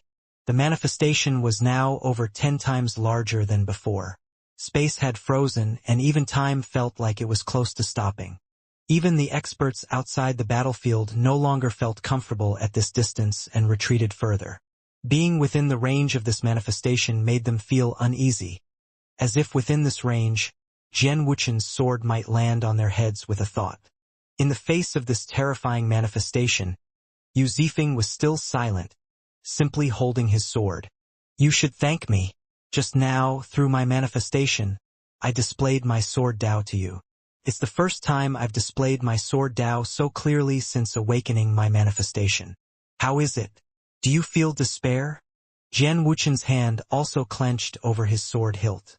I do feel despair and fear. Yu Zifeng nodded. These words startled all the experts present. If Yu Zifeng felt fear and despair, it indicated that his mental state had already been affected by Jian Wuchen's manifestation. In that case, his will must have broken down, and he would be defeated and killed. Not just fear and despair.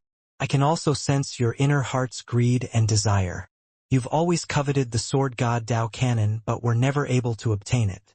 A selfish and narrow-minded person like you wouldn't be able to understand the sword god Dao Canon even if it was given to you, said Yu Zifeng coldly. Bullshit. Is the sword god Dao Canon so rare? Even without it, I could have walked the normal path. But now I've blazed an entirely new path. Awakening the Devil's Sword pierces the firmament manifestation. I'll show you, other than those undying fellows in the Heavenly Sword Gate. No one there can contend against me.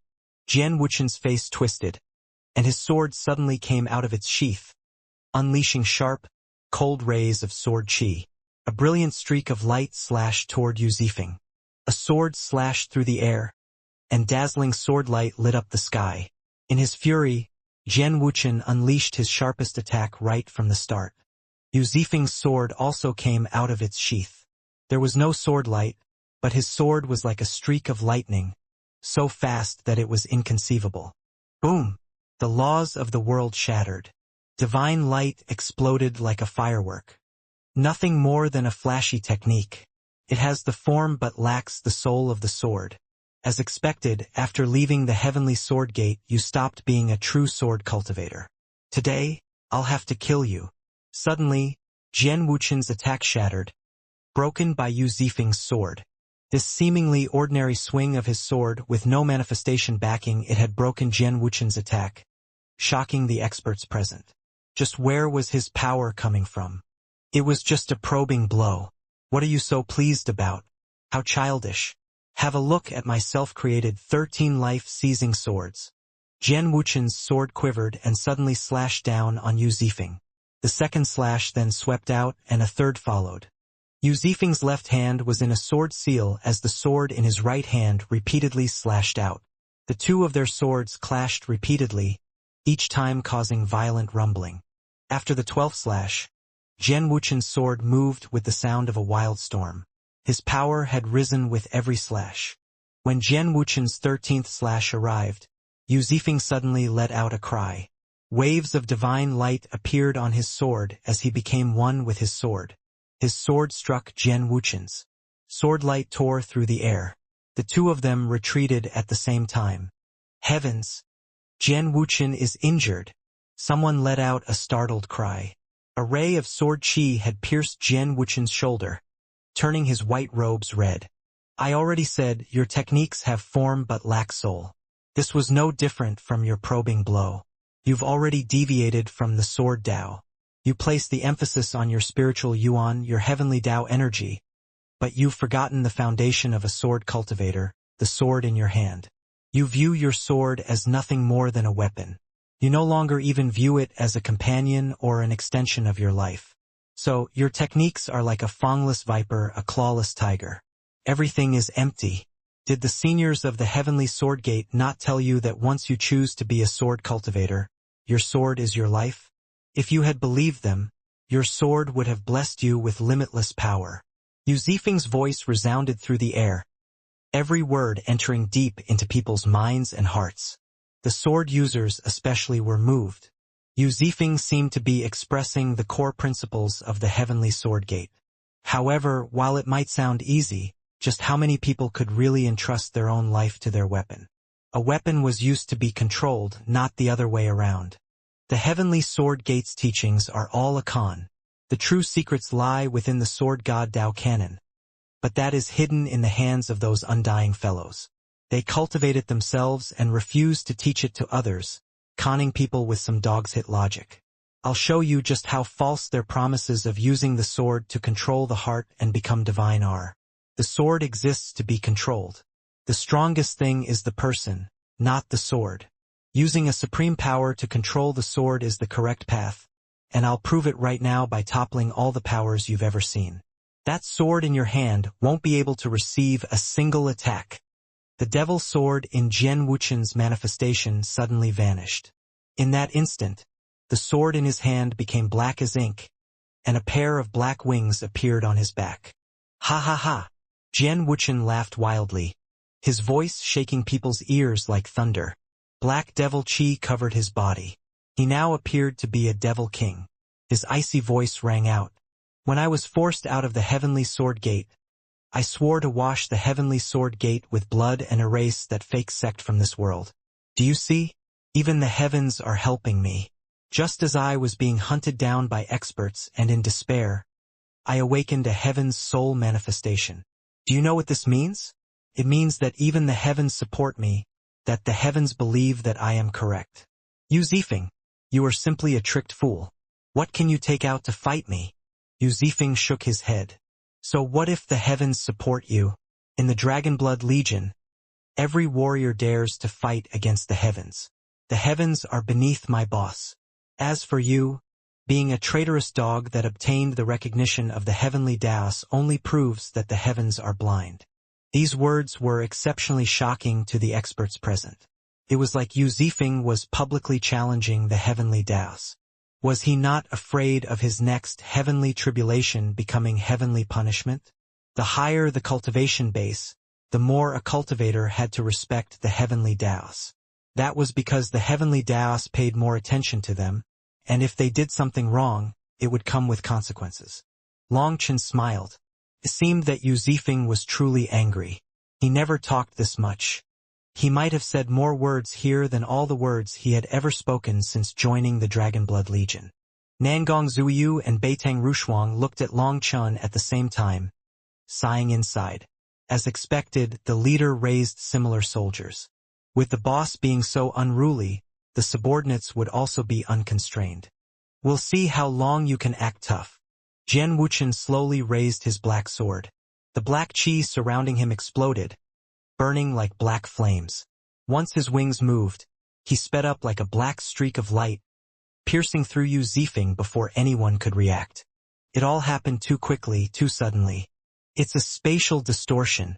The Jian Wuchen we saw wasn't the real Jian Wuchen, exclaimed Nangong Zuyu. They just barely managed to see Jian Wuchen's figure suddenly return after shooting past Yu Zifeng and slash him from behind. Jian Wuchen didn't even look back as he swung his sword.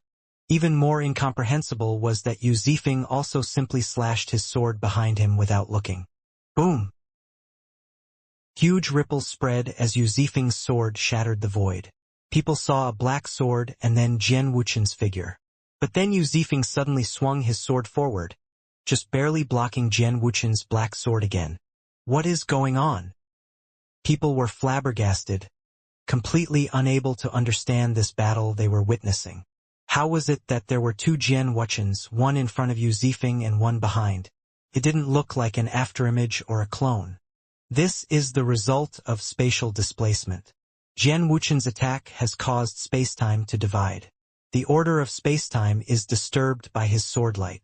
His first attack was too fast, and what we saw as his first attack was actually his second attack, while his second attack was his first, said one expert who also had a sword on his back. Jian Wuchen and Yu Zifeng began a furious exchange with their swords. Scintillating sword light shot out with such sharpness that the experts jumped back. Even though the experts present were essentially all awakened Empyreans, they still felt like there was danger of being killed in one shot by this terrifying sword chi. Yu Zifeng's expression was icy. His left hand continued to maintain his sword seal, while his right hand held his sword, repeatedly blocking. That seemingly ordinary sword of his seemed to be blessed with a strange power that allowed it to steadily block all of Jian Wuchen's berserk attacks. This Yu Zifeng is a monster. How is he so strong? Even Mo Nian couldn't help being shocked. Not only was Yu Zifeng a monster, but he was also so monstrous that others couldn't even tell what made him a monster. His techniques looked ordinary, the spatial fluctuations around him weren't large, and he had no manifestation around him. But he was able to block Jian Wuchen's attacks. Even experts like Beitang Rushuang and Nangong Zuiyu were unable to understand this. They glanced at Long Chen, looking for an explanation. Long Chen shook his head. It's useless to look at me. Yu Zifeng is a strange existence even amongst the Dragonblood Legion. In the beginning I was still able to understand him. But when sect leader Ling Yunzi erased his heavenly Tao energy to turn him into an ordinary cultivator, I was no longer able to understand him. In a battle against the corrupt path, he merged his soul into his sword to kill the corrupt experts. When his soul returned to his body, his combat power soared crazily. Even I have to be afraid of him. Sword cultivators have always been the most frightening existences in this world with unrivaled offensive power. As for Yu Zifeng's path, it seems different from the past generations of sword cultivators. The power he controls seems to be related to gods yet also not. It's impossible to determine. The terrifying power of sword cultivators had always been a mystery. Just what was the source of their power? No one knew. Quick! Look! Mo Nian let out a startled cry. More Jian Wuchens were filling the sky. Space-time had been thrown into chaos, as hundreds of Jian Wuchens attacked Yu Zifeng at the same time. Countless Jian Wuchens filled the sky. The first assumption was that they were afterimages, but these afterimages all moved and attacked at the same time, unleashing endless killing intent. Sword light sliced the world into pieces. Jian Wuchen's cold voice rang out. You can die now. This is my self-created 100-turn-thousand death art. Every single one of these figures contains my attack power. Just how will you block them? The fact that Jian Wuchen had been able to create such a move caused quite a few expressions to change. It was no wonder he was considered a peerless heavenly genius. His talent in the sword Dao was amazing to be able to create such a terrifying move. Every cultivator walked in the footsteps of their predecessors, and they cultivated their predecessors' magical arts. It wasn't that they didn't want to create their own, but creating a technique superior to their ancestors was too difficult. How many geniuses had appeared in the long flow of history, and just how many people were able to create powerful techniques? Even if they could create their own techniques, just how many of them received the recognition of the world and had their techniques transmitted down? Creating a magical art was very difficult. Many people said that they created their own, but they had really simply glossed over another magical art and made it seem like their own. Through the long flow of time, those fake techniques were forgotten. However, the technique that Jian Wuchen was using was so terrifying that it was worthy of being recorded in history. Each of the images that he had left in the air looked like his true body, and not only were they capable of attacking, but they each retained 60% of his power. With hundreds of them attacking at the same time, his power had surpassed his original limits. Such a magical art could already be considered a paragon art, and a powerful existence even amongst paragon arts at that. Even Mo Nian's expression changed. Zifeng is in danger. Do we need to interfere? No need. Long Chen's reply was simple. Suddenly, a wave of light unfurled, blowing apart the sword light and the images, leaving behind only an indifferent Yu Zifeng and a shocked Jian Wuchen. What just happened? No idea. It was too fast. The experts watching were dumbfounded. They didn't even see how Yu Zifeng had negated Jian Wuchen's terrifying attack. I already said that your techniques lack any substance. Without any true soul, you're as stiff as a wooden puppet and filled with openings. To brand a domain with imprints of your attacks is truly marvelous. But you didn't imprint any of the Sword Dao's soul. Even with a manifestation allowing you to brand this space, if you can't hit someone, it's all meaningless. You've only comprehended a hair of the true Sword Dao, but you wanted to create a paragon art? You are too naive. Yu Zifeng slowly sheathed his sword. Seeing his indifferent and confident manners, Long Chun smiled. Now he understood why the always taciturn Yu Zifeng would be so talkative today. He didn't just want to win. He wanted to completely shatter Jian Wuchen's confidence. From mind to body to soul. In the Dragonblood Legion, everyone hated traitors. That was something that they couldn't accept. If this is all the power you have, I'd advise you to just kill yourself. You aren't even qualified to be killed by me, said Yu Zifeng. His words made the expressions of quite a few experts change. Was Yu Zifeng really so powerful? Ignorant fool, you're too arrogant. I'll make you pay a price for your arrogance. Jian Wuchen roared, and the image of a sharp sword appeared in his eyes. His aura suddenly changed. It no longer felt boundless and calm. Instead, it was like a tsunami unleashing huge waves. His aura swept through the air. Jian Wuchen was truly enraged. He was originally planning on using absolute power to crush Yu Zifeng like a cat toying with a mouse to prove just how strong he was. Now he found that their positions had been reversed. He was the one being toyed with. Seeing Yu Zifeng's calm assurance made him even angrier. Jian Wuchen wasn't even using his full power before. Seeing Jian Wuchen in this state shocked people. They actually still underestimated the terror of this genius sword cultivator of the ancient era. Devil sword possession. Break the dome of the sky. The heavenly Daos fall before me. Only the Sword Dao reigns supreme. Jian Wuchen's voice became hoarse. Now every single one of his words seemed to be dripping in blood, and his face changed, becoming sinister. It was like a devil from hell had possessed him. Suddenly, Jian Wuchen moved, and no one could even track his movements. A black sword fell. Yu Zifeng's expression was solemn. His eyes were tightly locked on the black sword. His own sword suddenly came out of its sheath, unleashing swordlight like a starry river. Boom! The two swords clashed. Yu Zifeng's swordlight was destroyed, while the black swordlight passed by his body. The earth exploded. Another bottomless ditch appeared in the end of the heavens valley, stretching beyond the horizon. There were countless experts surrounding the battlefield, and as a result, over 10 Empyreans were struck by that attack, not having enough time to run. They vanished without a trace, without even being able to make a sound. Not even a trace of their divine items remained. This one attack shook all the experts present. They retreated even further. If they lost their lives to Jian Wuchen's fury, that would be too unfortunate. What sword intent? What sword moves? They're all nonsense in the face of absolute power. With absolute power, a sword is just a tool that you control. Your heavenly sword gate made up a bunch of nonsense about the sword god. As for the sword god Dao Canon, it has the strongest techniques for controlling the sword, but they refuse to transmit them. They're all selfish. I'll expose the true face of the heavenly sword gate. I'll bring your head back to the heavenly sword gate and teach them that even without the sword god Dao Canon, I can still reach the peak of the sword Dao. Jian Wuchen's black sword once more slashed down. It looked like a random swing, but it possessed the power to break the laws of the world. With the support of his manifestation, the furious Jian Wuchen was like the ruler of this world. At this moment, people finally sensed the terror of a heaven's soul manifestation. Boom! Yu Zifeng once more avoided the attack, leaving a deep ditch in the ground. Yu Zifeng, weren't you being very arrogant? What, now you don't even dare to receive an ordinary attack? I'm only using the full power of my manifestation right now, not some peerless technique.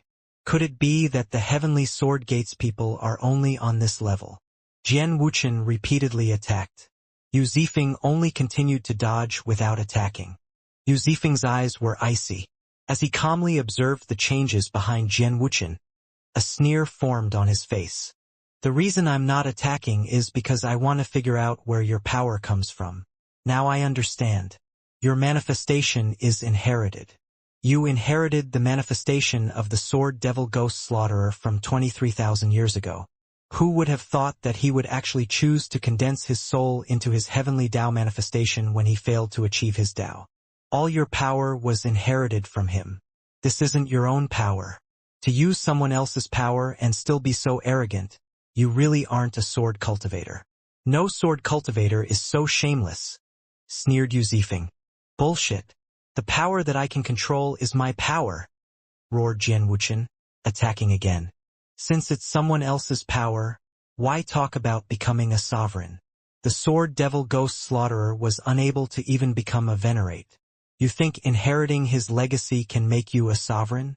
What a huge joke. Since I've figured this out, it's time to settle things between us. You think you've managed to reach the peak of the sword Tao? I'll show you the true sword Tao. Yu Zifeng suddenly stopped dodging. Holding his sword in front of him with both hands on its hilt, he touched the blade with his forehead. After that, bits of divine light began to float out of his forehead and merge into the sword. It was like that sword had been blessed by a god and seemed to come to life. It began to emit its own spiritual fluctuations. An item spirit? No, it's not, exclaimed Emonyen. That air of life was not from an item spirit. That should be a legendary sword spirit. It's not a true soul but can be considered a kind of law floating throughout heaven and earth. Legend has it that it is related to the sword god's blessing, the spirit of the sword Tao that the sword god left behind for disciples who inherit his will. Only the most pious sword cultivators can summon it. Furthermore, there is a chance of failure with each summoning. Every time it will be a different spirit. Of course, all of this is just legends. Perhaps only Yu Zifeng knows if it's true or not, said Nangong Zuyu. Yu Zifeng's sword began to shudder. The sound of a grand Tao began to ring out. A scam! Face your death! Jian Wuchen roared furiously, but there was a hint of fear in his eyes. His black sword unleashed a wave of black light. Yu Zifeng suddenly opened his eyes, and his sword let out a light cry. In that instant, Yu Zifeng became an inseparable entity with the sword in his hand. I'll let you experience the true sword Tao. It was just a random swing of his sword, but a clear sword sound rang out. That was the soul of the sword. It had formed a resonance with Yu Zifeng's soul. with his sword being the vector. Yu Zifeng's fervent summons had drawn in a sword spirit willing to give all its power to him. Yu Zifeng's sword unleashed a ray of light that pierced through the void, pierced through the clouds, and pierced through the cosmos. It severed the restrictions of the world. When his sword slashed down, it was like the river of stars in the sky were slashing down as well. In that instant, the laws of the world were destroyed. Even Dongfang Yuyang, Shimen Tianxiong, and the other experts were unable to remain calm. Boom! Jian Wuchen's black sword light shattered. In front of Yu Zifeng, he was unable to receive a single blow. Yu Zifeng's sword continued, slicing apart Jian Wuchen's domain. Despite Jian Wuchen blocking with all his power, he was sent flying, wildly hacking up blood. A long cut could be seen on his chest, so deep that it was possible to see bone. After injuring Jian Wuchen, Yu Zifeng didn't press the attack. He simply floated there in the sky. The true sword Dao is becoming one with the sword. There is no one controlling the other. It is to fully trust each other. Back in my day, I was stuck pacing outside the sword Dao, unable to understand its essence. But when I joined the Dragonblood Legion, my boss taught me what the true sword Dao was. He taught us to trust our backs to our brothers. With that trust, we don't need to worry about our backs and can just press onward. This is why the Dragonblood Legion is strong enough to be the Martial Heaven Continent's #1 legion. Our power doesn't stem from our talent but from this trust. Because of it, we are able to leave our lives in the hands of our brothers without any hesitation. This is our Dao.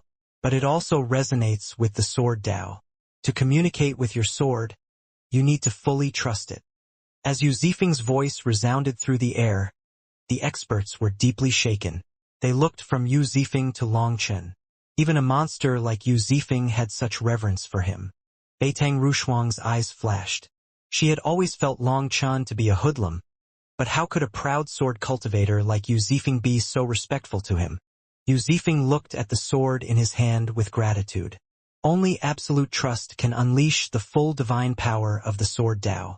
If my sword can entrust her life to me, I can also entrust my life to her. So a true cultivator only needs to trust, not question. However, these words are useless when it comes to you. Jian Wuchen, even if you cultivated for 10,000 years, you wouldn't understand this kind of principle. That is because in your heart, you don't trust anyone. The only one you trust is yourself. You only care about yourself, and you push all your mistakes onto others while resenting everyone else. You've locked your inner heart, turning it into a world of darkness that sunlight cannot reach. You refuse to believe that you could be wrong. It must be the rest of the world that's wrong. That's why you've never understood what the true sword Dao is. Shut up. Jian Wuchen's face twisted in fury. It looked like flames were about to explode out of his demonic eyes. He had heard Yu Zifeng's words before. The very first day he joined the Heavenly Sword Gate, he had heard them. He had assumed that they were only some foundational nonsense, so he hadn't cared about them. He wanted higher-level techniques, more terrifying sword arts, and divine abilities that could flip the heavens. However, now he found that he was wrong. Yu Zifeng had used himself to prove that this foundational principle was the essence of the sword Dao and the basis for a sword cultivator. Jian Wuchen was unable to do that. In this world, there was no one he could trust. How was he supposed to trust a weapon? All fallacies used to con people. A saber, a sword, their power only depends on the user, howled Jian Wuchen, refusing to accept Yu Zifeng's viewpoint. Without man, the sword would just be scrap metal. But without the sword, man would just be ordinary. The sword can measure the heavens, the earth, and all Daos in between. It allows one to roam the 4 seas, to become a god or immortal, to slay devils and gods. Only when man becomes one with the sword does the true essence of the sword Dao come out, said Yu Zifeng. Fuck your one with the sword bullshit. The Heavenly Sword Gate is one with being bastards, conners. Jian Wuchen suddenly spat a mouthful of blood onto his black sword. Its light instantly grew berserk, and a wild killing intent sword. The black sword seemed to come to life, roaring along with Jian Wuchen. The sword is a noble amongst weapons. It can be used to dance and sing, yet also slay devils and demons. However, it cannot be used as a tool for slaughter to prove oneself. Yu Zifeng randomly raised his sword. Their two swords clashed once more. A wild, baleful aura unfurled throughout the sky. Jian Wuchen's black wings made him appear like a devil, wild and bloodthirsty. While the opposing Yu Zifeng was calm, still with his left hand in a sword seal and his right hand holding his sword, he blocked Jian Wuchen just like that. Ripples spread along Yu Zifeng's sword, and divine light continued to sparkle. Those fluctuations were like the breath of the sky and the pulse of the earth. No matter how Jian Wuchen wildly attacked, he was unable to suppress Yu Zifeng's sword. It was like Yu Zifeng's sword was blocking Jian Wuchen's attacks on its own. Now I understand. When the sword spirit appears, the entire world will support the sword cultivator.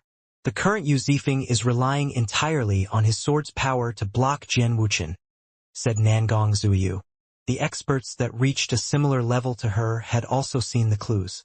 Yu Zifeng's sword had been possessed by a sword spirit, making him enter a kind of blessed state. That's so monstrous. Doesn't that make Yu Zifeng unbeatable? Grumbled Mo Nian. There's nothing unbeatable in this world. The sword spirit possession requires Yu Zifeng to resonate with it. That must take up a great deal of his mental energy. Once he uses up all that energy, the sword spirit will fade, said Long Chun. This mental energy was a strange kind of power. It was almost like something between spiritual strength and willpower. Long Chun didn't quite understand it. Back in the netherworld, Xie Qianqian had used her mental energy to save him from a strange pool. That was his first encounter with that strange energy. Before this, he had vaguely sensed a similar power from Yu Zifeng, but today that mental energy was exceptionally strong. Yu Zifeng must have finally managed to control that power. Xie Qianqian was an expert that came from a distant world. He didn't know what kind of cultivation technique she trained in, but when it came to Yu Zifeng, he knew that this was the result of his bitter cultivation of the sword Dao. Yu Zifeng's unyielding willpower had always been very admirable to Long Chun. Sword cultivators were a group of fanatics. Once those madmen became serious, they were truly frightening. Bastard! I refuse to believe this. Jian Wuchen roared angrily, but he wasn't able to lie to himself. As a sword cultivator, he could clearly sense limitless energy coming from Yu Zifeng's sword, which was blocking all his attacks. He thought of the legendary sword spirit possession, where the sword spirit offered up all its power to the sword cultivator. Jian Wuchen suddenly let out a bestial roar. The manifestation behind him vanished and his white robes exploded. His skin split open, causing blood to burst out of him. Jian Wuchen's aura vanished. It was replaced by a foreign, ancient, brutal aura. The fury in Jian Wuchen's eyes vanished, replaced with an aged look of years past. He seemed to have become an entirely different person. I didn't expect someone to be able to awaken a sword spirit. Good. I, the sword devil ghost slaughterer, have finally found a suitable person to take over. Jian Wuchen's voice had also changed, growing older. He's the sword devil ghost slaughterer? How is that possible? Startled cries rang out, as people were filled with disbelief. What is going on? Was the sword devil ghost slaughterer able to fully merge his soul into a heavenly Tao manifestation? Has he taken Jian Wuchen out with his will? Chills ran down people's spines. This world was filled with things that others had never seen before. Little boy, I like you. Obediently inherit my legacy. And I guarantee that you can reign supreme with your sword Dao and become a sovereign. Jian Wuchen's ancient voice rang out once more. His eyes locked onto Yu Zifeng. Jian Wuchen's aura had completely transformed. He had been taken possession of by another soul. Everyone was stunned by this. There were legends of the infamous sword devil ghost slaughterer.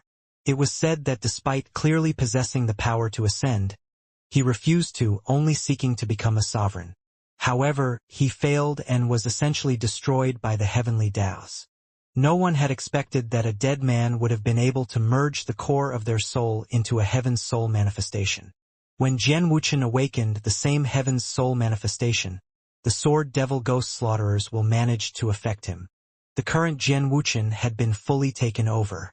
A wave of fear fell over the experts present. This person was infamous for killing countless lifeforms, someone who struck fear into the hearts of the righteous and the corrupt paths. However, Yu Zifeng calmly shook his head. Are you sure you're using your brain when speaking?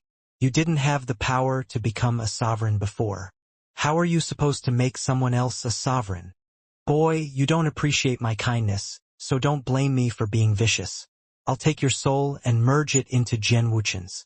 I trust that I'll definitely be able to make a sword sovereign then. Jian Wuchen waved his sword, and a sea of sword images filled the sky. Devil's sword slashes the Tao. 10,000 ghosts devour the heavens. Devil Qi exploded out of Jian Wuchen. His power almost caused the world to collapse, shaking even experts like Shimen Tianxiong, Dongfang Yuyang, Nangong Zuyu, and Beitang Rushuang.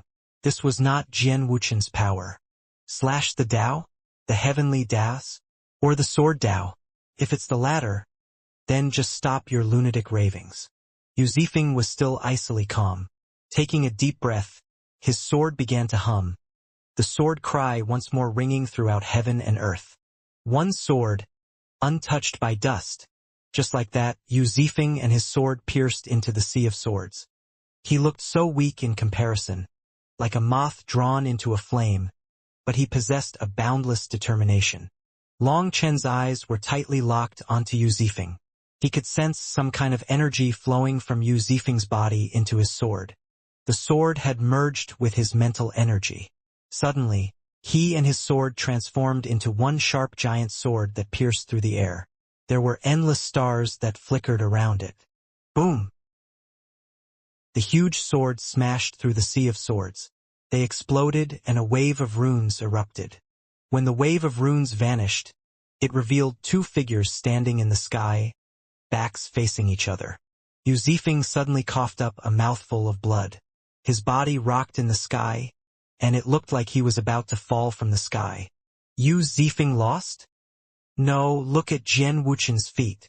A light breeze blew by. Jian Wuchen's feet began to blow away in the breeze. Then his calves, knees, thighs. They all began to drift away. There was no blood. There was no painful scream. It was all deathly silent. Why? Jian Wuchen looked down at his disappearing body, feeling at a loss. His voice was both young and old.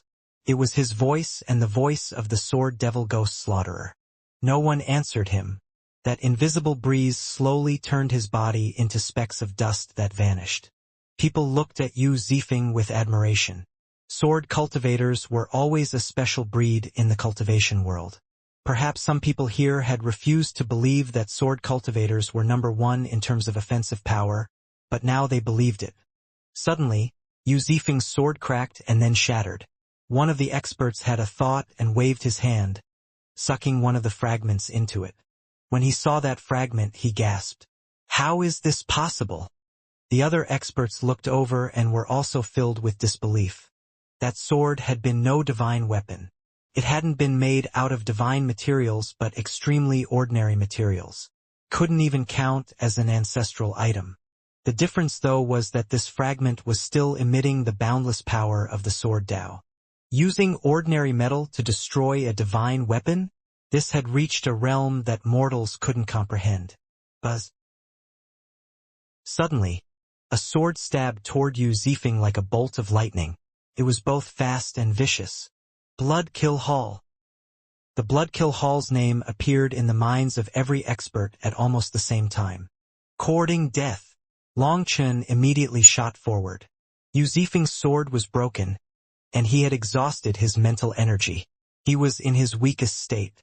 He also knew that Yu Zifeng only had one sword because that was a habit of sword cultivators. They fully trusted their sword and wouldn't have a replacement. More figures appeared in the space around Yu Zifeng. It was actually filled with the Bloodkill Hall's assassins. Cloud-piercing arrow. Sun-splitting arrow. 2 arrows shot past Long Chen, killing the first 2 assassins. The first arrow was from Mo Nian, while the second was from Beitang Rushuang. The 2 of them had attacked at almost the same time at the same speed. Long Chen, we should settle our old debts today. Shi Lingfeng suddenly slammed the ground, summoning giant stone walls that blocked Long Chen's path. At this critical moment, he stopped Long Chen from saving Yu Zifeng. There were 18 walls, all thick and powerful. Killing intent blazed in Long Chen's eyes. 5-star battle armor. Azure Dragon battle armor. Split the heavens 8. Evil Moon slashed down, destroying the stone walls. Try blocking my attack. As if knowing his 18 walls wouldn't be able to stop Long Chen, Shi Lingfeng formed hand seals, and his entire body began to glow. Runes revolved around his fist. Scram! However, he was still too slow. Before he could amass enough energy, he was sent flying by Long Chen's saber. On the other side, Yu Zifeng was surrounded by over 10 of the Bloodkill Hall's assassins. He was pale but still calm. He seemed to be able to predict the attacks of the assassins, always moving before their attacks landed. That was the specific spiritual perception of a sword cultivator. Sword cultivators were the bane of assassins because the latter would always be sensed before they could approach the former. The Bloodkill Hall's assassins wouldn't even try killing sword cultivators normally. However, these assassins had grasped a rare opportunity. Without a sword cultivator wouldn't even have a tenth of their power. They were prey. Long Chen, traitor of the Martial Heaven continent. You colluded with the original devil race to destroy this world. You must be put to death. Another expert of the ancient era appeared in front of Long Chen just as Shi Lingfeng was knocked back. He had also been in the gathering of past and present heroes, and he held a strange bone spear. Blood-colored runes glowed on the spear, and when he ignited his blood chi, the entire world seemed to ignite along with it. Those who block me will die. Long Chen was growing even more furious. He had sensed that things were off. This battle with Yu Zifeng and Jian Wuchen was a trap. Long Chen took 8 steps through the air, his aura rising with each step. His saber then slammed down. His opponent stabbed his spear forward. It seemed to let out a bestial roar as it pierced through the air, as if it possessed its own life. It was a divine item with a terrifying origin. Boom! Long Chen's hand bled from the impact, but his opponent was sent flying. In terms of power, even a supreme genius of the ancient era was unable to match him. Not bothering with his opponents, lightning wings appeared on Long Chen's back as he flew straight toward Yu Zifeng. Of everyone present, only Long Chen knew just how critical Yu Zifeng's state was. Although he still had plenty of spiritual yuan, his mental energy had been exhausted. That mental energy was his greatest force. Just as Long Chen was about to reach Yu Zifeng's battlefield, another expert of the ancient era blocked him. He came from the ancient race. His body was covered in scales, and his hands were like claws. His sharp claws then whistled toward Long Chen, emitting a piercing sound as they tore through space. Long Chen furiously slammed a fist at him while also swinging Evil Moon behind him. At this moment, Shi Lingfeng had returned, attacking him from behind. Facing 2 of the supreme geniuses present, Long Chen was at a disadvantage. His fist was sliced open by the ancient race expert's claws and almost broke. Due to the power split, Evil Moon was also forced back, making his other hand numb. He was forced to a stop. 3 of the ancient era's experts surrounded Long Chen, preventing him from helping Yu Zifeng. Mo Nian's expression changed. Those assassins were fighting closely with Yu Zifeng, and he was too far to use a powerful move. If he did, he might injure Yu Zifeng, as sword cultivators had weak bodies. You want to take advantage of me when I have no sword? Even without a sword in hand, I can kill you easily. Yu Zifeng took a deep breath upon seeing Long Chen being blocked. He pressed his forefinger and his middle finger together. Using those 2 fingers as his sword, a sharp sword light shot out. The sword light swept through the ice, slicing one of the Bloodkill Hall's assassins in 2. A group of nocturnal ghosts also dares to be wild? Using his right hand's fingers as a sword and his left hand still in a seal, Yu Zifeng unleashed a sharp slash. Whether it was weapons or flesh, wherever his sword light went, it was severed. None of the assassins could stop him. The Bloodkill Hall's assassins were cut down one by one, shocking the experts present. No wonder he was able to use ordinary metal to fight against a divine weapon. Using his fingers as a sword to slay such powerful enemies was something even more incomprehensible. Boom! Suddenly, an explosion shook the sky as flames unfurled. The ancient race expert coughed up a mouthful of blood. One of his arms gone. He was sent flying by a lightning spear. Within the flames, Long Chun had a pair of giant lightning wings. He had switched Evil Moon with a lightning spear. The flames forced back Shi Lingfeng and the other expert, allowing Long Chun to escape their blockade. Long Chen's so powerful. Even 3 supreme experts couldn't stop him. Long Chun charged over to Yu Zifeng's side and grabbed Yu Zifeng's shoulder. The flames soared out, and the remaining assassins slipped away, vanishing. With Long Chun there, they didn't have any chance of killing Yu Zifeng. Boss?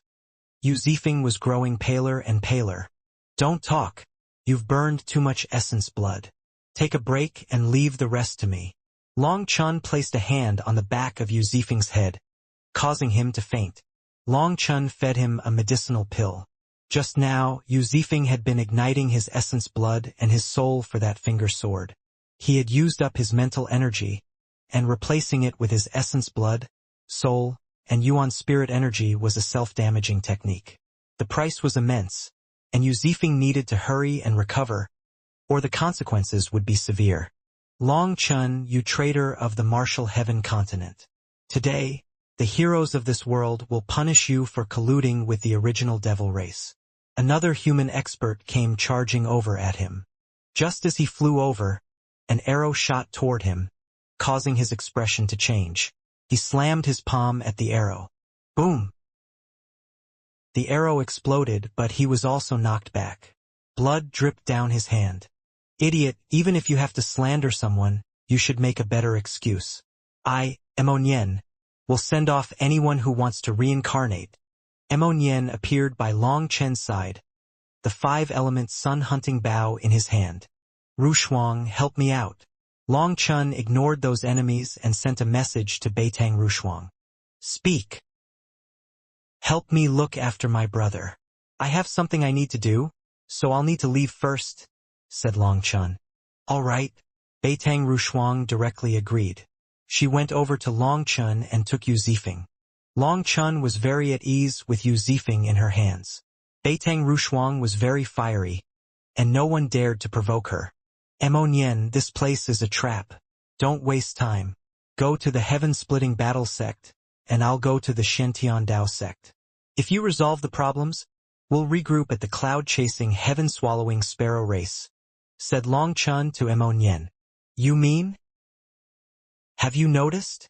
Not one of the disciples from the heaven-splitting battle sect or the Shen-Tian Dao sect came. The corrupt paths Tianxiezi and the Shen beasts Kuanpengzi have also not appeared. There are some clues as to their plan. We have to be quick, said Long Chun. Long Chun hadn't sensed it at the beginning, merely assuming that the Shen-Tian Dao sect and the heaven-splitting battle sect's disciples might be late.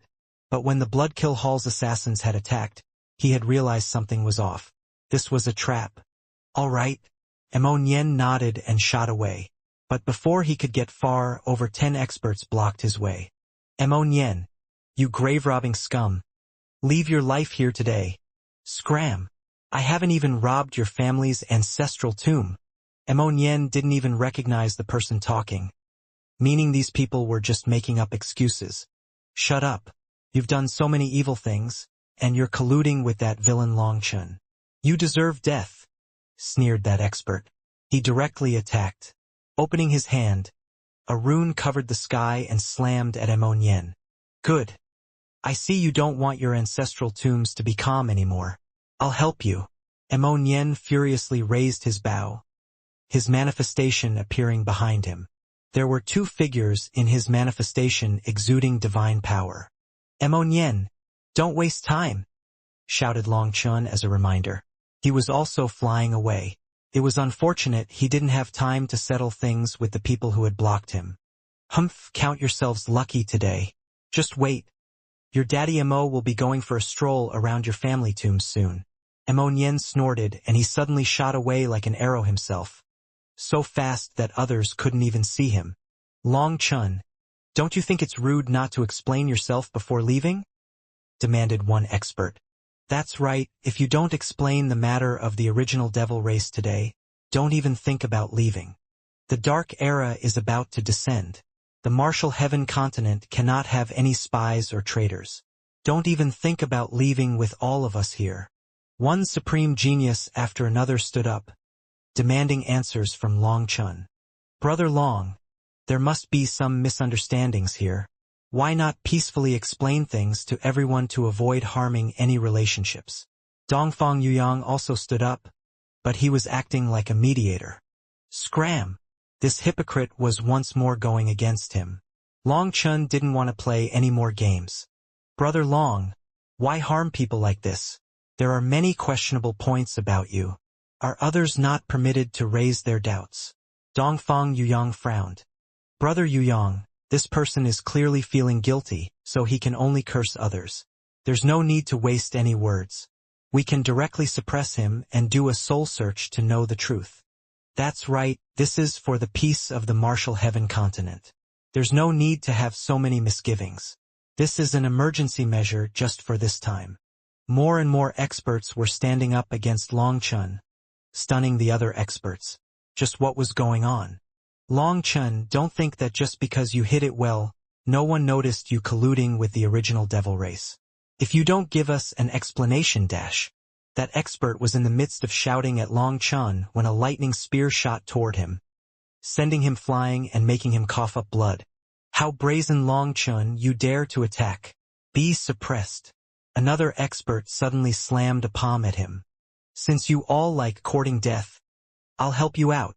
Long Chun suddenly soared, his eyes filled with icy killing intent. The space behind him shattered, and thunder force condensed into a giant lightning channel.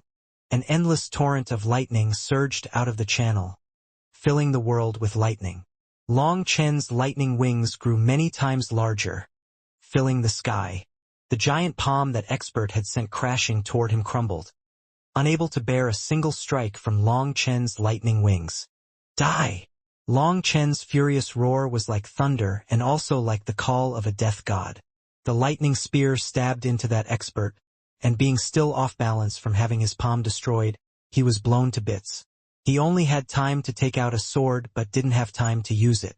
Just like that, one of the supreme geniuses of the ancient era, an expert that had dominated their generation, vanished from the world.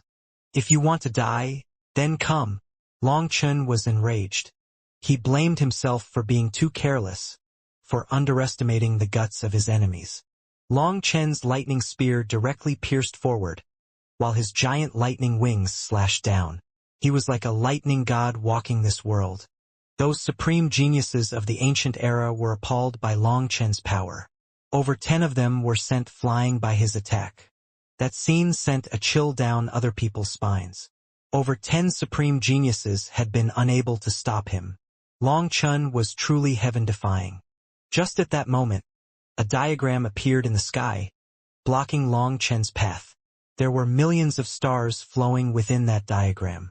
Every star was a ball of flames, and they flowed out like a celestial river, enveloping Long Chun. The Brahma divine diagram. Startled cries rang out. The pill fairy appeared in front of Long Chun, her white robes untouched by the mortal dust of this world. Long Chun, you blasphemed my Pill Valley's gods. Today, we will settle all our enmities. The pill fairy looked at Long Chun with icy mercilessness.